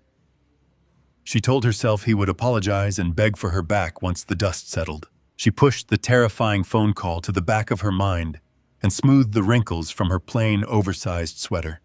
It was 9 a.m. The heavy glass doors of the local bank branch were finally unlocked. Sylvia walked into the quiet, air-conditioned lobby of the bank with her head held high. She approached the polished wooden desk of the senior branch manager, putting on the same flawless performance of a tragic, concerned wife she had used on the police officers the day before. She sat down in the comfortable leather chair and placed a thick manila folder on the desk. She slid the paperwork across the polished wood, presenting the expertly forged power of attorney that Travis had used to lock me out of my superficial checking accounts. Sylvia looked the bank manager right in the eyes and delivered her fabricated story. She claimed that her husband was suffering from a tragic, rapid mental decline. She explained that she needed to immediately consolidate all of our marital assets to pay for my incredibly expensive, specialized neurological care. She instructed the branch manager to access my primary investment portfolio, liquidate the entire balance, and wire the massive sum of money directly into a new private account solely under her control. She sat back in the leather chair, her heart racing with greedy anticipation. She firmly believed she was minutes away from walking out of those glass doors as a very wealthy woman. The branch manager nodded sympathetically. He took the forged document and began typing my personal identification numbers into his secure computer terminal. He did not know that he was looking at a fraudulent piece of paper. He did not know that the woman sitting across from him was actively attempting to commit a massive financial theft. However, he also did not know that the investment portfolio he was trying to access was heavily wired with invisible aggressive tripwires. When a man spends 30 years dismantling international fraud rings, he learns exactly how to protect his own treasury. I had never kept my true wealth in that local bank. The portfolio she was trying to drain was simply another carefully constructed decoy holding a substantial but entirely fake balance. More importantly, days prior I had contacted the highest levels of the Federal Banking Commission. I had silently attached a specialized federal wire fraud alert directly to that specific routing number. The moment the bank manager entered the command to liquidate the funds and transfer them using the forged legal document, the computer system completely froze. The screen did not show a simple error message or request an additional password. The entire terminal locked down instantly, triggering a silent automated alarm that bypassed local security and went straight to the federal authorities. The bank manager frowned, confused by the sudden red warning screens flashing across his monitor. He looked up at Sylvia, offering a polite, apologetic smile. He told her there seemed to be a minor administrative hold on the account and asked her to wait patiently for just a few moments while he contacted the main security branch to clear it up. Sylvia smiled back, crossing her legs and settling comfortably into her chair. She felt a deep, warm sense of impending victory. She had absolutely no idea that the silent alarm was already ringing. She did not know that she was sitting perfectly still, while the invisible steel jaws of my trap snapped permanently shut around her. The digital clock in the lobby of the logistics firm turned to exactly 8 a.m. The massive glass doors slid open, and I walked into the sprawling corporate atrium. I did not wear the comfortable, casual clothes of a retired suburban husband. I wore a tailored midnight blue suit that commanded the immediate attention of every person in the room. I was not alone.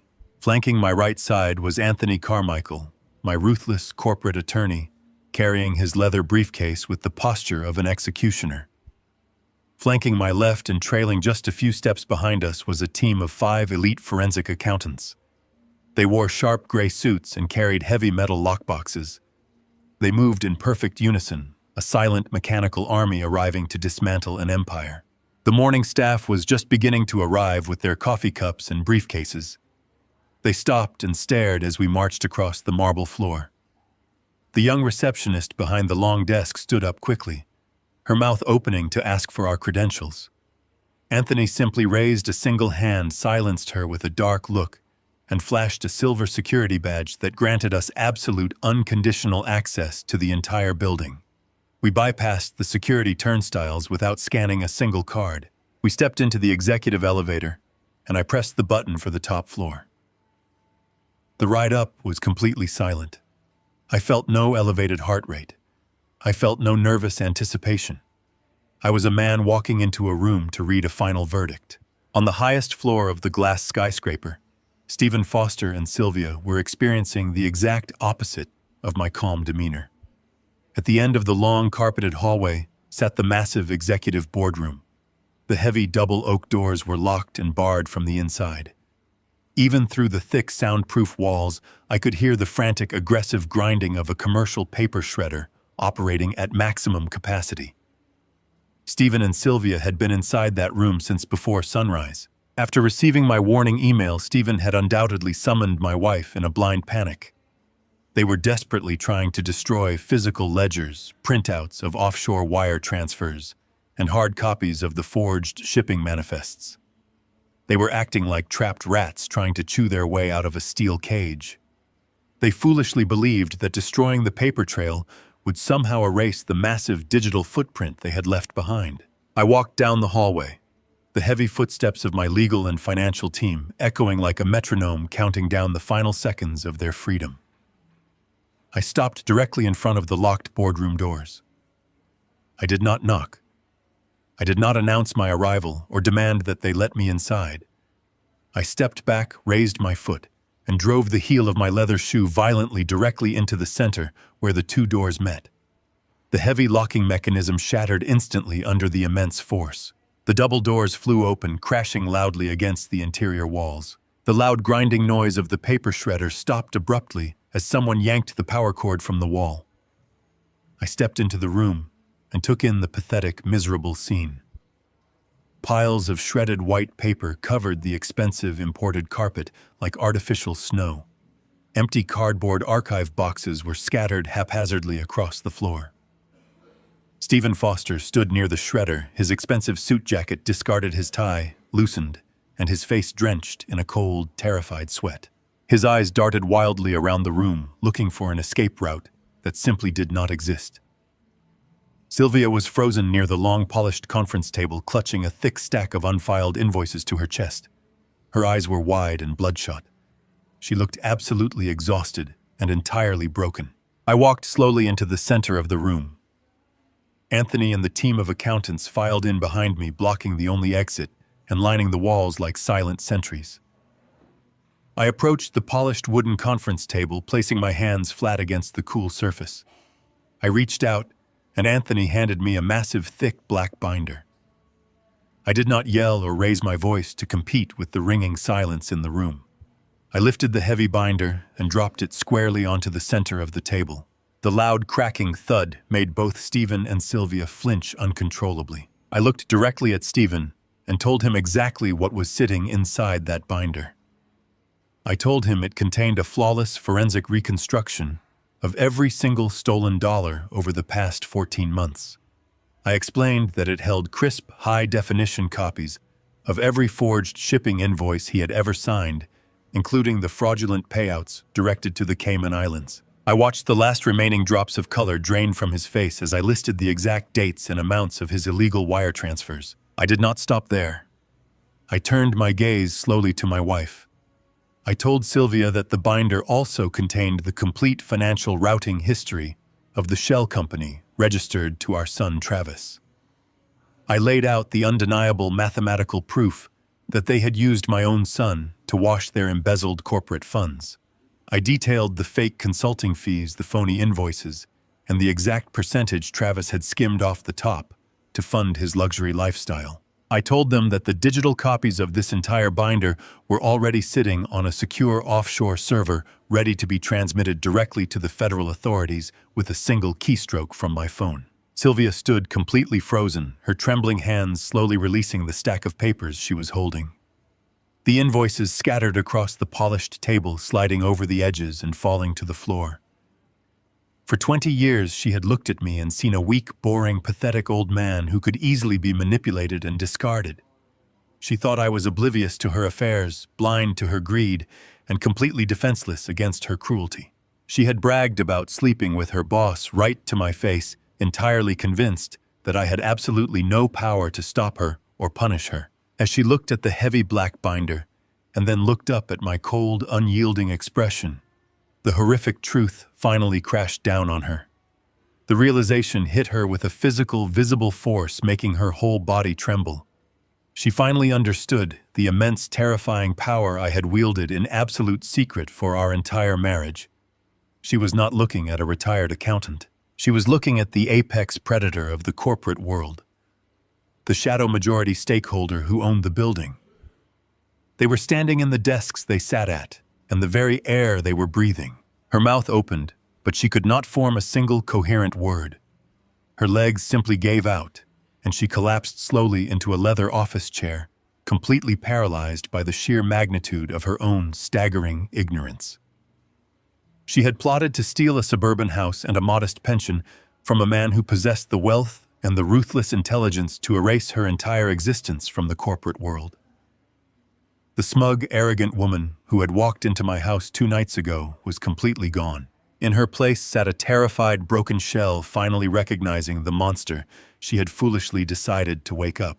I walked to the head of the polished oak table, a position Stephen Foster had occupied with arrogant pride for the last decade. He stumbled backward, his expensive leather shoes slipping slightly on the scattered sea of shredded paper. He bumped against the floor-to-ceiling windows, trapped between the glass and the reality of his own destruction. Sylvia was still slumped in the leather chair, her breath coming in short, erratic gasps. The silence in the room was absolute, save for the faint, terrified wheezing of 2 people who had just realized they were entirely at my mercy. I opened the heavy black binder. I did not look at them. I looked only at the numbers. I began to read the figures aloud, my voice echoing off the glass walls. I recited the exact dates and the exact dollar amounts of the fraudulent offshore wire transfers. I named the specific shell companies in the Cayman Islands. I detailed the fake logistical invoices they had authorized, and I read the corresponding deposits made directly into the consulting firm registered to my son Travis. I did not raise my voice. The cold, mathematical precision of the evidence was far more devastating than any angry shout could ever be. When I finished reciting the final catastrophic sum, I closed the binder. I looked at Stephen Foster. I told him that I was not a vindictive man, but I was a meticulous auditor, and I required the corporate ledgers to be balanced. I informed him that the total amount of capital he and Sylvia had embezzled, including the estimated interest and the severe corporate penalties for breach of fiduciary duty, perfectly equaled the current market value of his remaining 49% ownership stake in the logistics firm. I gestured to Anthony Carmichael. My attorney stepped forward, opened his briefcase, and placed a single crisp legal document on the table next to the binder. I looked Stephen dead in the eyes and offered him a simple, brutal choice. He could pick up the silver pen resting on the table and sign that document. By doing so, he would immediately and irrevocably surrender his entire equity stake in the company to me, transferring his shares to cover the stolen funds. He would walk out of this building with absolutely nothing, no severance, no equity, no golden parachute. He would be entirely bankrupt. However, if he chose this path, I would allow him to walk away as a free, albeit ruined man. I paused, letting the weight of the offer settle in the room. Then I outlined his second option. If he refused to sign or if he attempted to negotiate or delay, Anthony would pick up the binder and walk directly to the lobby. I informed Stephen that 2 federal agents specializing in corporate fraud were currently enjoying a cup of coffee downstairs, waiting for my signal. I told him they were eager to see the high-definition footage of his hired thugs breaking into my motel room, and they were particularly interested in the crystal-clear audio recording of him explicitly ordering the felony arson of a commercial property. Stephen Foster did not attempt to argue. He did not try to deny the charges, and he certainly did not look to Sylvia for support or solidarity. The arrogant, powerful executive completely vanished, replaced by a terrified, desperate animal seeking the only available exit. He practically lunged toward the table, his hands trembling so violently he could barely grip the silver pen. He scribbled his signature across the bottom of the document with frantic, jagged strokes, practically tearing the paper in his desperation to save himself from a federal prison cell. He threw the pen down and took a step back, his chest heaving. He did not say a single word to me, and he did not even glance in Sylvia's direction. The man who had proudly slept with my wife and flaunted his power over my family simply turned on his heel and bolted from the boardroom, abandoning her without a second thought. He chose absolute bankruptcy over a prison sentence, proving that their criminal romance was nothing more than a fragile alliance built on stolen money and shared arrogance. Sylvia sat alone in the leather chair, watching her powerful lover flee the room like a frightened child. She slowly turned her gaze back to me. The reality of her situation was finally crashing down upon her. Her secret, invincible partner was gone. Her son was unknowingly walking into his own trap. She was utterly alone, facing the man she had mocked and dismissed for 20 years. She opened her mouth, perhaps to beg for forgiveness, perhaps to try and manipulate me one last time. I did not give her the opportunity. I leaned over the table, my voice dropping to a low, uncompromising register. I informed Sylvia Reed that her employment at my logistics firm was terminated effective immediately. I told her that because she was being fired for documented gross corporate misconduct and embezzlement, her termination voided any and all severance packages. I watched the last spark of defiance die in her eyes as I delivered the final crushing blow. I explained that her corporate pension, the retirement fund she had been relying on to secure her future, was entirely forfeit due to her criminal actions against the company. She was stripped of all corporate protections, all financial security, and all professional standing. I told her to stand up, walk out of my building, and never return. She had walked into my house 2 nights ago, reeking of another man's cologne and brimming with cruel arrogance. She walked out of that boardroom, a broken, destitute woman carrying absolutely nothing but the crushing weight of her own catastrophic mistakes. The shattered doors of the executive boardroom had barely settled on their broken hinges when the heavy sound of rapid, aggressive footsteps echoed down the carpeted hallway.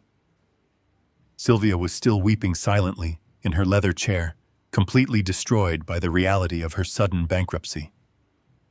I stood calmly at the head of the conference table, watching the open doorway. The tension in the room shifted instantly as 2 new figures stormed through the ruined entrance. It was my son Travis and his wife Monica. Their faces were flushed a deep, angry red, and they were breathing heavily as if they had sprinted all the way up from the lobby. They did not notice Stephen Foster missing. They did not even register the piles of shredded documents covering the floor or the broken state of Sylvia sitting in the corner. They were entirely blinded by their own immediate selfish panic. Travis marched into the room with his chest puffed out, projecting the false authority of a man who firmly believed he was still in total control. Monica followed closely behind him, her designer handbag clutched tightly against her side. She looked absolutely frantic, her usual perfectly composed mask of wealthy suburban superiority completely melted away. The financial shockwaves I had initiated from my motel room had hit them with devastating precision. The timing was absolutely flawless. I watched them cross the ruined corporate boardroom looking like 2 entitled children who had just been told the world did not revolve around them. Monica could not contain her outrage for a single second. She marched right up to the edge of the polished oak table, and began to loudly list every single humiliation she had endured over the past 2 hours. She practically choked on her own words as she described standing inside a luxury European car dealership, preparing to sign the paperwork for a brand new imported vehicle. She had proudly handed the sales manager her premium credit card, fully expecting the transaction to clear instantly. Instead, the card was repeatedly declined in front of a showroom full of wealthy clients and whispering sales associates. She told me how she called her bank in a furious panic, only to be informed that all of her accounts were frozen permanently closed due to suspicious activity and massive insufficient funds. Her voice grew increasingly shrill as she continued her tirade, detailing the ultimate social disgrace. The prestigious private academy where their children attended had called her cell phone directly. The headmaster informed her that their tuition accounts were severely delinquent, and all funding had been abruptly pulled. The school administration had removed my grandchildren from their morning classes and forced them to sit in the main office waiting to be picked up because their parents could no longer afford the elite education I had secretly been financing. Monica glared at me with pure venom, blaming me for destroying her flawless social reputation.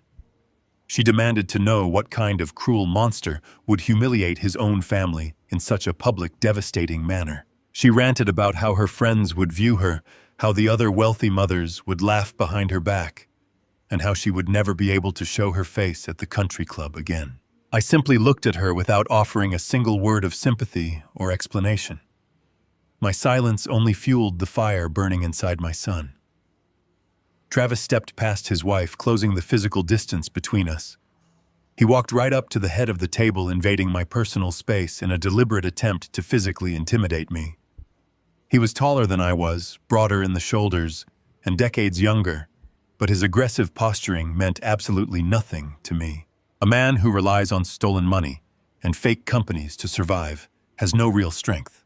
I looked up into his angry red face, entirely unbothered by his theatrical display of dominance. Travis began to spew his own list of financial disasters, leaning closer to me with every word. He told me that his mortgage lender had contacted him first thing in the morning, issuing an immediate notice of default. The massive luxury home he proudly showed off to his friends was officially entering the aggressive stages of foreclosure because the anonymous trust disbursements had completely vanished overnight. He screamed that his life was falling apart and that he knew I was somehow responsible for severing the automated payments. He completely abandoned the fake persona of the grieving, concerned son he had played for the police officers on my front porch the day prior. He was no longer pretending that I was a sick, confused old man suffering from dementia. He knew exactly what I was doing, and he was absolutely furious that his endless supply of free money had been abruptly shut off. He raised his hand and pointed a trembling finger directly at my face. He ordered me to pick up my phone and contact my financial institutions immediately. He demanded that I restore the funding to his accounts, pay the delinquent school tuition, and clear the mortgage default before the end of the business day. He spoke to me as if I were a disobedient employee failing to follow his direct commands. He firmly believed that because he had successfully kicked me out of my own house the day before, he held the ultimate upper hand. He was operating under the tragic delusion that my silence was a sign of surrender rather than a calculated tactical pause. He demanded respect from a man he had spent years treating like a discarded burden. To prove his supposed dominance, Travis reached inside his tailored suit jacket and pulled out a folded piece of paper. He snapped it open and waved it aggressively in the space between us. I did not need to read the text to know exactly what he was holding. It was the forged power of attorney, the same fraudulent legal document he had proudly presented to the local police officers to freeze my superficial domestic checking accounts. He shoved the paper toward my chest, insisting that it gave him total, absolute legal leverage over my entire estate. He claimed that if I did not restore his money immediately, he would use the document to liquidate every single asset I owned, sell my vintage cars for scrap, and leave me rotting in a state-run psychiatric facility. I watched him wave the forged signature back and forth, completely blind to the catastrophic danger he had just walked into. He thought that piece of paper was his ultimate shield, his golden ticket to unearned wealth and permanent control over my life. He had absolutely no idea that he was standing inside a corporate building I secretly owned, waving a fake document that directly tied him to a massive federal money laundering conspiracy. He was standing in a room littered with the shredded evidence of his own fake consulting firm, demanding that I hand him more stolen money. Travis continued his arrogant rant, totally unaware of the silent team of forensic accountants standing completely still along the boardroom walls. He did not notice Anthony Carmichael, my corporate attorney, watching him with the cold, detached interest of a predator observing a mouse walk willingly into a trap. Travis felt invincible. He felt powerful. He was absolutely convinced that his aggressive tactics and his forged paperwork would force me to bend the knee and surrender my wealth. I stood perfectly still and let him exhaust himself. I let him lay out every single demand, every threat, and every arrogant assumption. I wanted him to feel the absolute peak of his false power. I wanted him to believe with every fiber of his being that he had successfully conquered me. A man can only truly understand the devastating impact of his own failure when he falls from the highest possible pedestal. Travis had built his entire life on a foundation of lies, stolen money, and unearned entitlement, and he was currently standing on the very edge of a massive cliff, holding a fake document he thought would save his life. I simply waited for the perfect moment to step aside and let gravity do the rest of the work. I stood perfectly still as the echoes of his screaming bounced off the thick glass walls of the boardroom. Travis was practically panting, and his face was contorted into a mask of ugly, desperate rage. He thrust the forged power of attorney toward my chest again and again, demanding that I submit to his fake authority. He wanted me to cower, and he wanted me to beg him for access to my own money. I did not flinch, and I did not blink. I simply looked at the piece of paper fluttering in his shaking hand, and then looked up into his arrogant eyes. The silence I offered him was not the silence of a defeated old man, but the silence of a judge who had already signed a death warrant. I let his threats hang in the cold, conditioned air of the room until they sounded absolutely pathetic.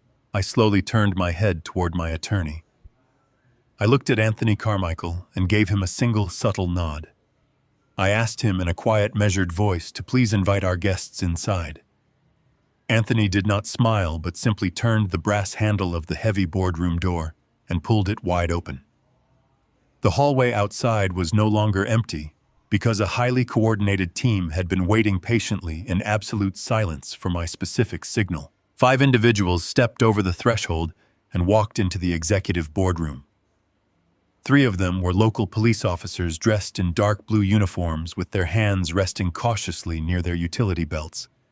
But it was the 2 men leading them who commanded the absolute attention of the room. They wore sharp, nondescript gray suits and carried themselves with the unmistakable heavy authority of the federal government.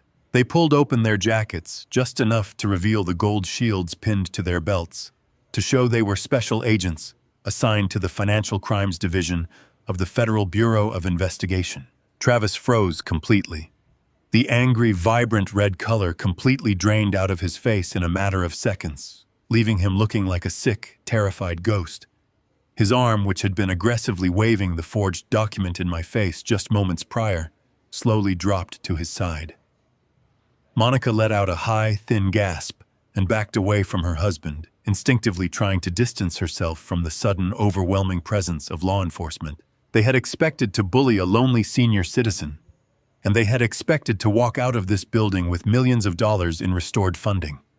They had absolutely no idea how to process the sudden appearance of federal agents in a corporate boardroom. Sylvia was still slumped in her leather chair in the corner of the room, watching the federal agents enter, and she buried her face in her hands, sobbing quietly. She already knew the war was over, while Travis was just beginning to understand the catastrophic trap he had walked into. I stepped forward, closing the physical distance between me and my son. It was time to pull the curtain back completely and show him the exact shape of the cage he had locked himself inside. I looked Travis dead in the eyes and explained the irreversible mistake he had just made. I told him that if he had simply used that fake power of attorney to lock me out of my suburban house, this might have remained a messy, localized civil dispute. If he had only frozen my domestic checking account, a local judge might have slapped his wrist and ordered him to return the stolen funds.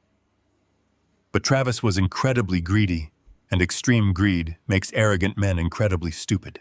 I explained that the moment he took that forged fraudulent document and presented it to a federally insured bank, he crossed a massive legal threshold.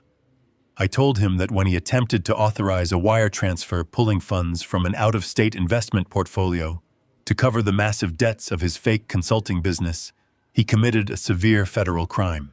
I did not raise my voice, but I made sure every single syllable landed with the weight of a heavy hammer. I told him that crossing state lines with fraudulent intent using an electronic banking network was the exact legal definition of federal wire fraud. I pointed to the shredded documents covering the boardroom floor and reminded him that his consulting firm was nothing more than a shell company designed to wash stolen corporate money. I explained that by trying to funnel my money into that specific shell account to save his failing lavish lifestyle, he had actively engaged in money laundering and federal conspiracy. By presenting a forged signature to a bank manager to facilitate that massive transfer, he had committed aggravated identity theft. I broke down his crimes with the same cold, methodical precision I used to dismantle international fraud rings for 30 years. I made him understand that this was no longer a family argument over a suburban mortgage or a suspended private school tuition payment. This was a federal indictment carrying mandatory minimum sentencing guidelines that would guarantee he spent the best years of his life inside a concrete cell. I watched his brain try to process the immense, terrifying reality of the legal jargon I was laying out in front of him. Travis stopped breathing while his mouth opened, but his vocal cords refused to produce a single sound.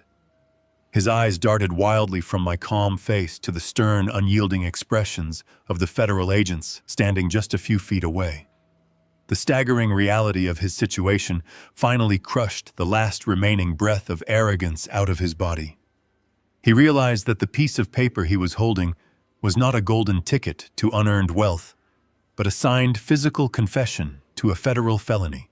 His fingers went completely numb, and the forged power of attorney slipped from his grasp. The heavy, expensive stock paper fluttered through the quiet air and landed softly on the carpet, coming to rest right next to the shredded remains of his fake consulting invoices. It was the absolute definitive end of his illusion of control.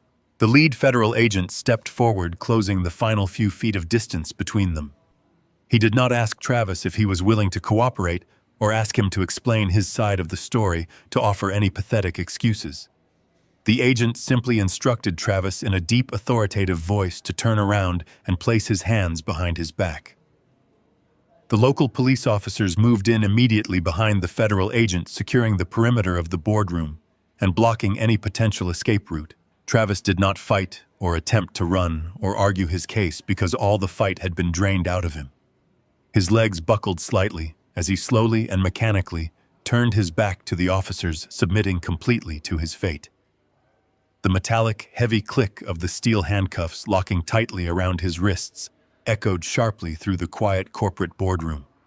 It was the loudest and most satisfying sound I had heard in 20 years. The metallic click of the heavy steel handcuffs signaled the absolute end of the boardroom confrontation, but the actual execution of justice required a much larger audience.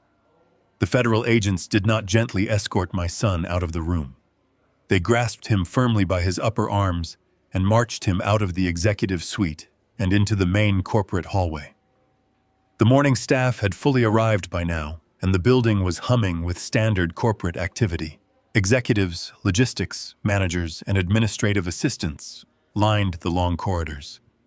They stepped out of their glass-walled cubicles and their corner offices, watching in absolute stunned silence as Travis was paraded past them. He kept his head bowed deeply, his chin touching his chest, desperately, trying to hide his flushed face from the dozens of highly paid corporate employees who were witnessing his ultimate humiliation. I followed closely behind the procession, my stride perfectly even and completely unhurried. We entered the main glass elevator at the end of the hall. The ride down to the ground floor was agonizingly slow for him, but for me it was a perfectly orchestrated descent into reality. When the polished elevator doors parted on the ground floor, the sprawling corporate lobby was bustling with the peak morning rush. Hundreds of employees, clients, and security personnel turned their heads simultaneously, drawn by the undeniable presence of federal law enforcement. Travis was frog-marched right through the center of the massive marble atrium. He stumbled slightly, his expensive leather shoes slipping on the polished stone, but the federal agents held him rigidly upright, offering him absolutely no dignity or comfort. That was the exact moment the catastrophic reality of the situation finally broke through Monica and her state of shock. She had followed us down in a second elevator, trailing behind the arresting officers like a terrified ghost. When she saw her husband being dragged across the open public lobby toward the revolving glass doors and the flashing lights of the waiting squad cars parked on the street outside her facade of wealthy suburban entitlement, completely shattered into a million unrecoverable pieces, she let out a loud, piercing, guttural scream that echoed violently off the high vaulted ceilings of the corporate atrium. She sprinted across the expansive marble floor, her expensive designer heels clicking frantically, echoing like rapid gunfire. She completely bypassed the local police officers and ran directly toward me. Monica threw herself at my chest, her manicured hands aggressively grabbing the lapels of my tailored midnight blue suit jacket. Her face was heavily streaked with running makeup, and her eyes were wide with pure, unadulterated terror. She completely abandoned any lingering sense of public decorum or upper-class pride. She sobbed openly and wildly, her voice echoing loudly in the silent, staring lobby. She begged me to call off the federal agents. She pleaded for mercy, demanding that I use my invisible power to fix the catastrophic financial mess they had created for themselves. When she realized that my expression remained entirely blank and completely unmoved, she resorted to the ultimate emotional leverage available to a desperate mother. She brought up my young grandchildren. She screamed that because of my cruel and vindictive actions, her beautiful, innocent kids were going to be thrown out onto the street by the end of the week. She wailed that they would be entirely homeless, completely destitute, and permanently socially ruined. She cried that I was mercilessly punishing innocent children for the minor mistakes of their parents, begging me to restore their trust funding immediately so she could save her family from total financial annihilation. She pulled at my suit jacket, shaking me slightly, hoping to find a tiny shred of the loving grandfather she had manipulated for years. I did not flinch. I did not step back, and I did not offer her a single ounce of pity or warmth. I looked down at her tear-stained, frantic face with eyes like absolute ice. I let her finish her hysterical sobbing and her desperate begging before I finally spoke. My voice was incredibly quiet, but it cut through her wailing with surgical, devastating precision. I looked directly into her panicked eyes and calmly reminded Monica that I was the only reason her children had ever known a single day of privilege or comfort. I told her that for 10 long years I had secretly and generously paid for every single luxury those children had ever enjoyed. I funded their elite private school tuition without ever asking for a simple thank you. I paid the massive monthly mortgage that kept the luxury roof over their heads. I subsidized the very designer clothes on their backs and the expensive food on their plates. I reminded her that while I was silently providing her family with a flawless, wealthy lifestyle, she was perfectly content sitting at my kitchen island, drinking my expensive wine and mocking me directly to my face.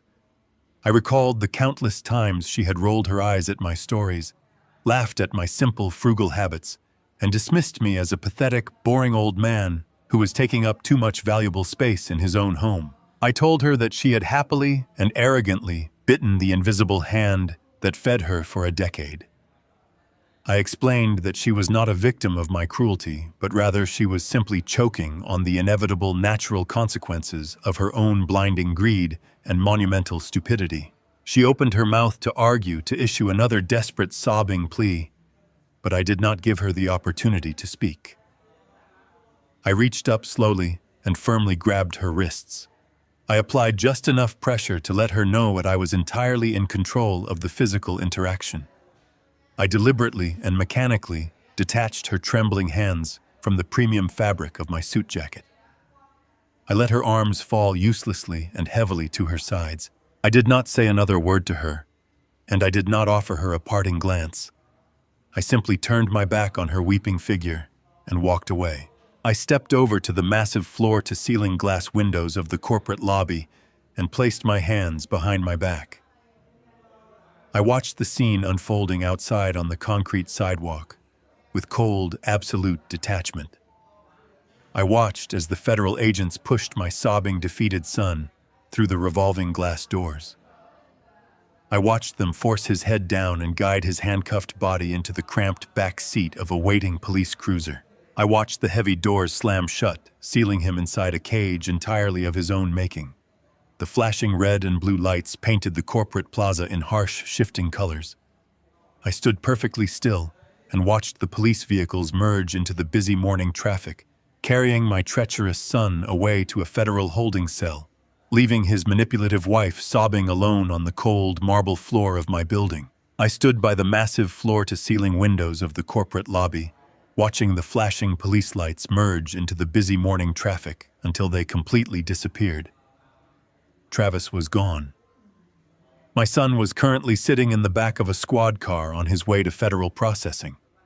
It was an outcome that brought me absolutely no joy, but it was a necessary and brutal correction.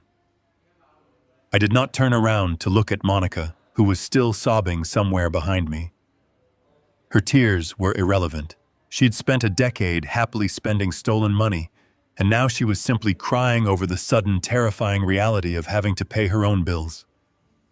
I adjusted my midnight blue suit jacket and walked slowly toward the private executive elevator, leaving the chaotic corporate atrium completely behind me. The logistics firm was mine again. The rot had been surgically removed, but there was still one final loose end that needed to be permanently tied off before the books could be considered entirely balanced. Across the city, Sylvia was standing on the curb outside the towering glass skyscraper, completely frozen in shock. She had fled the boardroom moments after Stephen Foster bolted, leaving her to face the overwhelming reality of her sudden, absolute bankruptcy. She had no job, no pension, and no golden parachute. She was a woman who had just been publicly stripped of her elite corporate status, and she knew that a massive federal indictment for embezzlement was looming directly over her head. The arrogant smirk she had worn into my house 2 nights ago, when she proudly confessed to her infidelity, was entirely gone. In its place was raw, unadulterated panic. She flagged down a passing taxi with trembling hands, sliding into the back seat and giving the driver the address of our pristine suburban home. Sylvia needed a sanctuary. She needed to retreat to a place where she still held some semblance of power and control. She fully believed that because Travis had forced me out of the house using his forged legal document, the property was still hers to command. She planned to lock the heavy oak front door, draw all the curtains, and barricade herself inside the massive master bedroom. She convinced herself that she could hide from the impending federal investigation, from the corporate auditors, and from the terrifying reality of her ruined life. She firmly believed that the house was her fortress, and that as long as she was inside, she still retained some shred of her wealthy suburban dignity. The taxi pulled into the long, sweeping driveway of the property. Sylvia stepped out onto the familiar pavement, clutching her designer handbag tightly against her side. The house looked exactly as it always had. The manicured lawn was perfectly green, and the large oak trees cast their long, familiar shadows across the brick pathway. She paid the driver, her hands shaking, as she pulled out one of her few remaining credit cards, not realizing that I had already canceled the secondary domestic accounts attached to her name. She walked up the brick pathway toward the front porch, seeking the absolute comfort and safety of her own private domain. She reached the top of the wooden stairs and dug her hand into her purse, retrieving her personal set of house keys. She slid the familiar brass key into the front deadbolt and tried to turn it. The mechanism did not click. The cylinder was completely jammed. She frowned, pulling the key out and examining it before trying again with more force. The key refused to turn. She jiggled the handle aggressively, pushing her shoulder against the heavy oak door, but the wood did not yield. The door remained solidly, immovably shut. Sylvia stepped back, her breathing becoming erratic. She looked closely at the locking mechanism. The brass plating was completely different. The lock was entirely brand new. The heavy deadbolt and the matching handle had been completely replaced overnight. A slow, terrifying realization began to creep into her mind. She turned away from the front door and looked out toward the manicured green lawn, seeking some sort of rational explanation. That was when she finally saw it. Sitting squarely in the center of the pristine front yard, driven deeply into the soft, expensive grass, was a massive, starkly white sign with bold, aggressive red lettering. It read, "Sold." Sylvia stared at the large rectangular sign, her mind desperately trying to reject what her eyes were clearly communicating.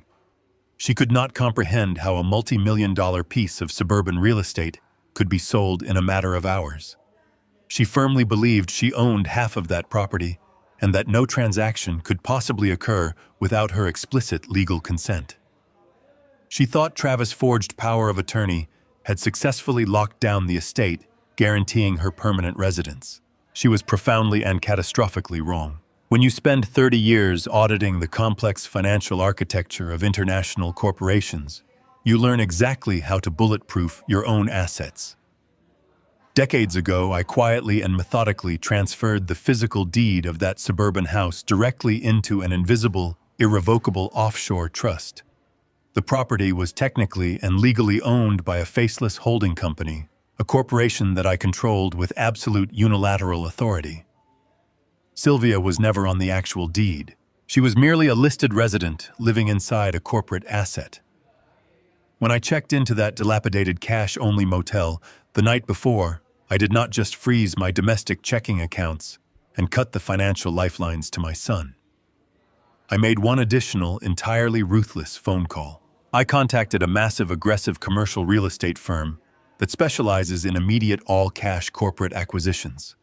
I liquidated the property with a single signature, authorizing an emergency expedited sale at 10% below market value. The transaction cleared the international wire systems overnight. The new corporate buyers moved with aggressive speed, dispatching an emergency locksmith to immediately secure their newly acquired asset before sunrise. They changed every single lock on the premises, ensuring the property was entirely inaccessible to any previous unauthorized residents. Sylvia stood on the brick pathway, the warm afternoon sun beating down on her shoulders. She looked at the new brass locks and then stared at the massive red lettering of the real estate sign. The terrible, beautiful truth finally crushed the last remaining fragments of her arrogant denial. She had come home looking for a fortress to hide from the consequences of her actions. Instead, she found a locked box that completely belonged to someone else. Her knees buckled under the immense, suffocating weight of her absolute failure. She slowly collapsed onto the hard concrete of the driveway, the expensive fabric of her oversized sweater bunching up around her. The woman who had proudly walked into my dining room and bragged about her infidelity was now sitting on the ground, staring at a house she could never enter again. She had no job. She had no access to corporate funds. She had no romantic savior to rescue her, and she had absolutely no home to return to. She possessed nothing but the clothes on her back and the terrifying certainty that federal agents would soon be looking for her. I had successfully balanced the books. I had completely audited my own life, and I had removed every single fraudulent liability. The war was officially and definitively over. 6 months is a remarkably short amount of time for the world to keep spinning, but it is an absolute eternity when you are staring blankly at a concrete wall. Travis is currently housed in a low-security federal penitentiary, serving a mandatory minimum sentence of 5 years for aggravated wire fraud and money laundering. The man who used to wear tailored designer suits and confidently sip expensive aged scotch in my private study now wears a standard-issue faded khaki uniform. His days are no longer dictated by fake high-level consulting meetings or luxury car dealership appointments. They are entirely dictated by harsh fluorescent lights, loud electronic buzzers, and the heavy metallic slamming of solid steel doors. He wakes up at 5 in the morning, not to the smell of premium dark roast coffee, but to the shouted aggressive orders of federal correction officers. He eats bland, mass-produced food from a compartmentalized plastic tray. He spends his long, empty, identical afternoons walking in repetitive circles around a chain-link recreation yard. He has absolutely no influence, no unearned wealth, and no superficial power. His entire identity has been reduced to a federal inmate number printed on a plastic badge.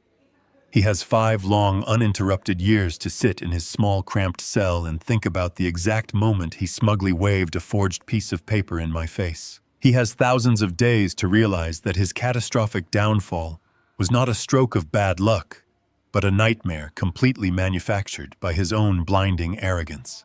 Hundreds of miles away from that federal facility, Monica is learning an equally brutal and relentless lesson in reality. She no longer lives in a sprawling suburban mansion with manicured lawns and sweeping paved driveways. The bank finalized the foreclosure process, rapidly stripping away the beautiful home she had happily paraded in front of her high society friends. Today, Monica lives in a cramped 2-bedroom apartment in a noisy, densely populated complex on the exact opposite and forgotten side of the city. The walls are paper-thin, and the carpets smell faintly of old cooking oil and stale cigarette smoke. She does not drive a high-end imported sport utility vehicle anymore. She takes the unreliable public bus. To keep the lights on and feed her children, she is currently working 2 exhausting, demanding jobs. She spends her early mornings serving breakfast at a busy, crowded diner, dealing with impatient customers who treat her with the exact same dismissive arrogance she used to inflict upon me. In the evenings, she works a brutal shift at a local grocery store, standing on her aching feet, scanning barcodes until late into the night. The exclusive country club memberships, the designer leather handbags, and the elite private schools are entirely gone. She is experiencing the bone-deep, suffocating physical exhaustion of a person who finally has to earn her own survival. The toxic entitlement has been entirely burned out of her, replaced only by the desperate daily panic of simply trying to stay afloat. Sylvia managed to avoid a federal prison cell by fully cooperating with the authorities and turning over every single piece of incriminating evidence she had against Stephen Foster. But avoiding prison did not save her from absolute, total ruin. She was permanently stripped of her corporate pension, her professional reputation, and every single financial asset she had ever acquired. As part of her plea agreement, she was ordered to pay massive ongoing financial restitution to the logistics firm she helped defraud.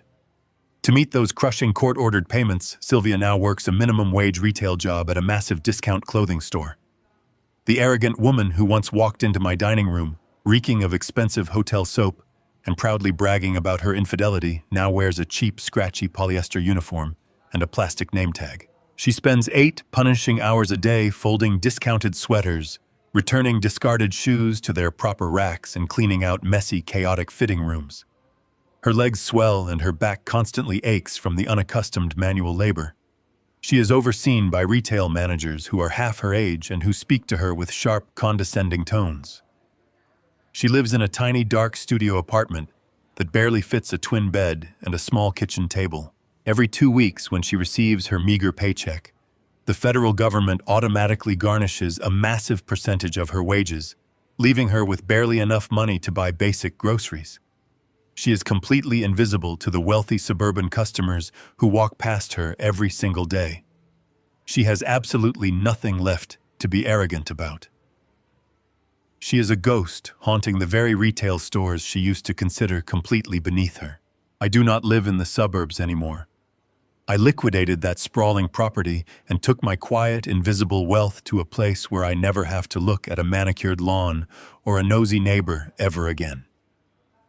I am currently sitting on the expansive wooden deck of a breathtaking coastal property I purchased in full, entirely in cash. The beautiful custom-built house sits high up on a rugged rocky cliff, offering a completely unobstructed panoramic view of the deep blue ocean. The morning air is crisp and incredibly clean, carrying the sharp, refreshing smell of salt and the gentle, rhythmic sound of the crashing waves far below. There are no ticking grandfather clocks here to remind me of wasted time. There are no demanding voices, no ringing phones, and absolutely no toxic lies floating through the hallways. I am holding a simple, heavy ceramic mug filled with a perfect cup of dark roast black coffee that I brewed myself. I take a slow, deliberate sip, letting the rich, bitter warmth settle deep into my chest. I look out across the endless, sparkling expanse of the ocean, and I feel a profound, absolute sense of peace. I did not have to yell to get here. I did not have to throw plates against a wall or engage in ugly, dramatic screaming matches to reclaim my dignity. I simply observed the greedy, arrogant people who thought they were vastly smarter than me.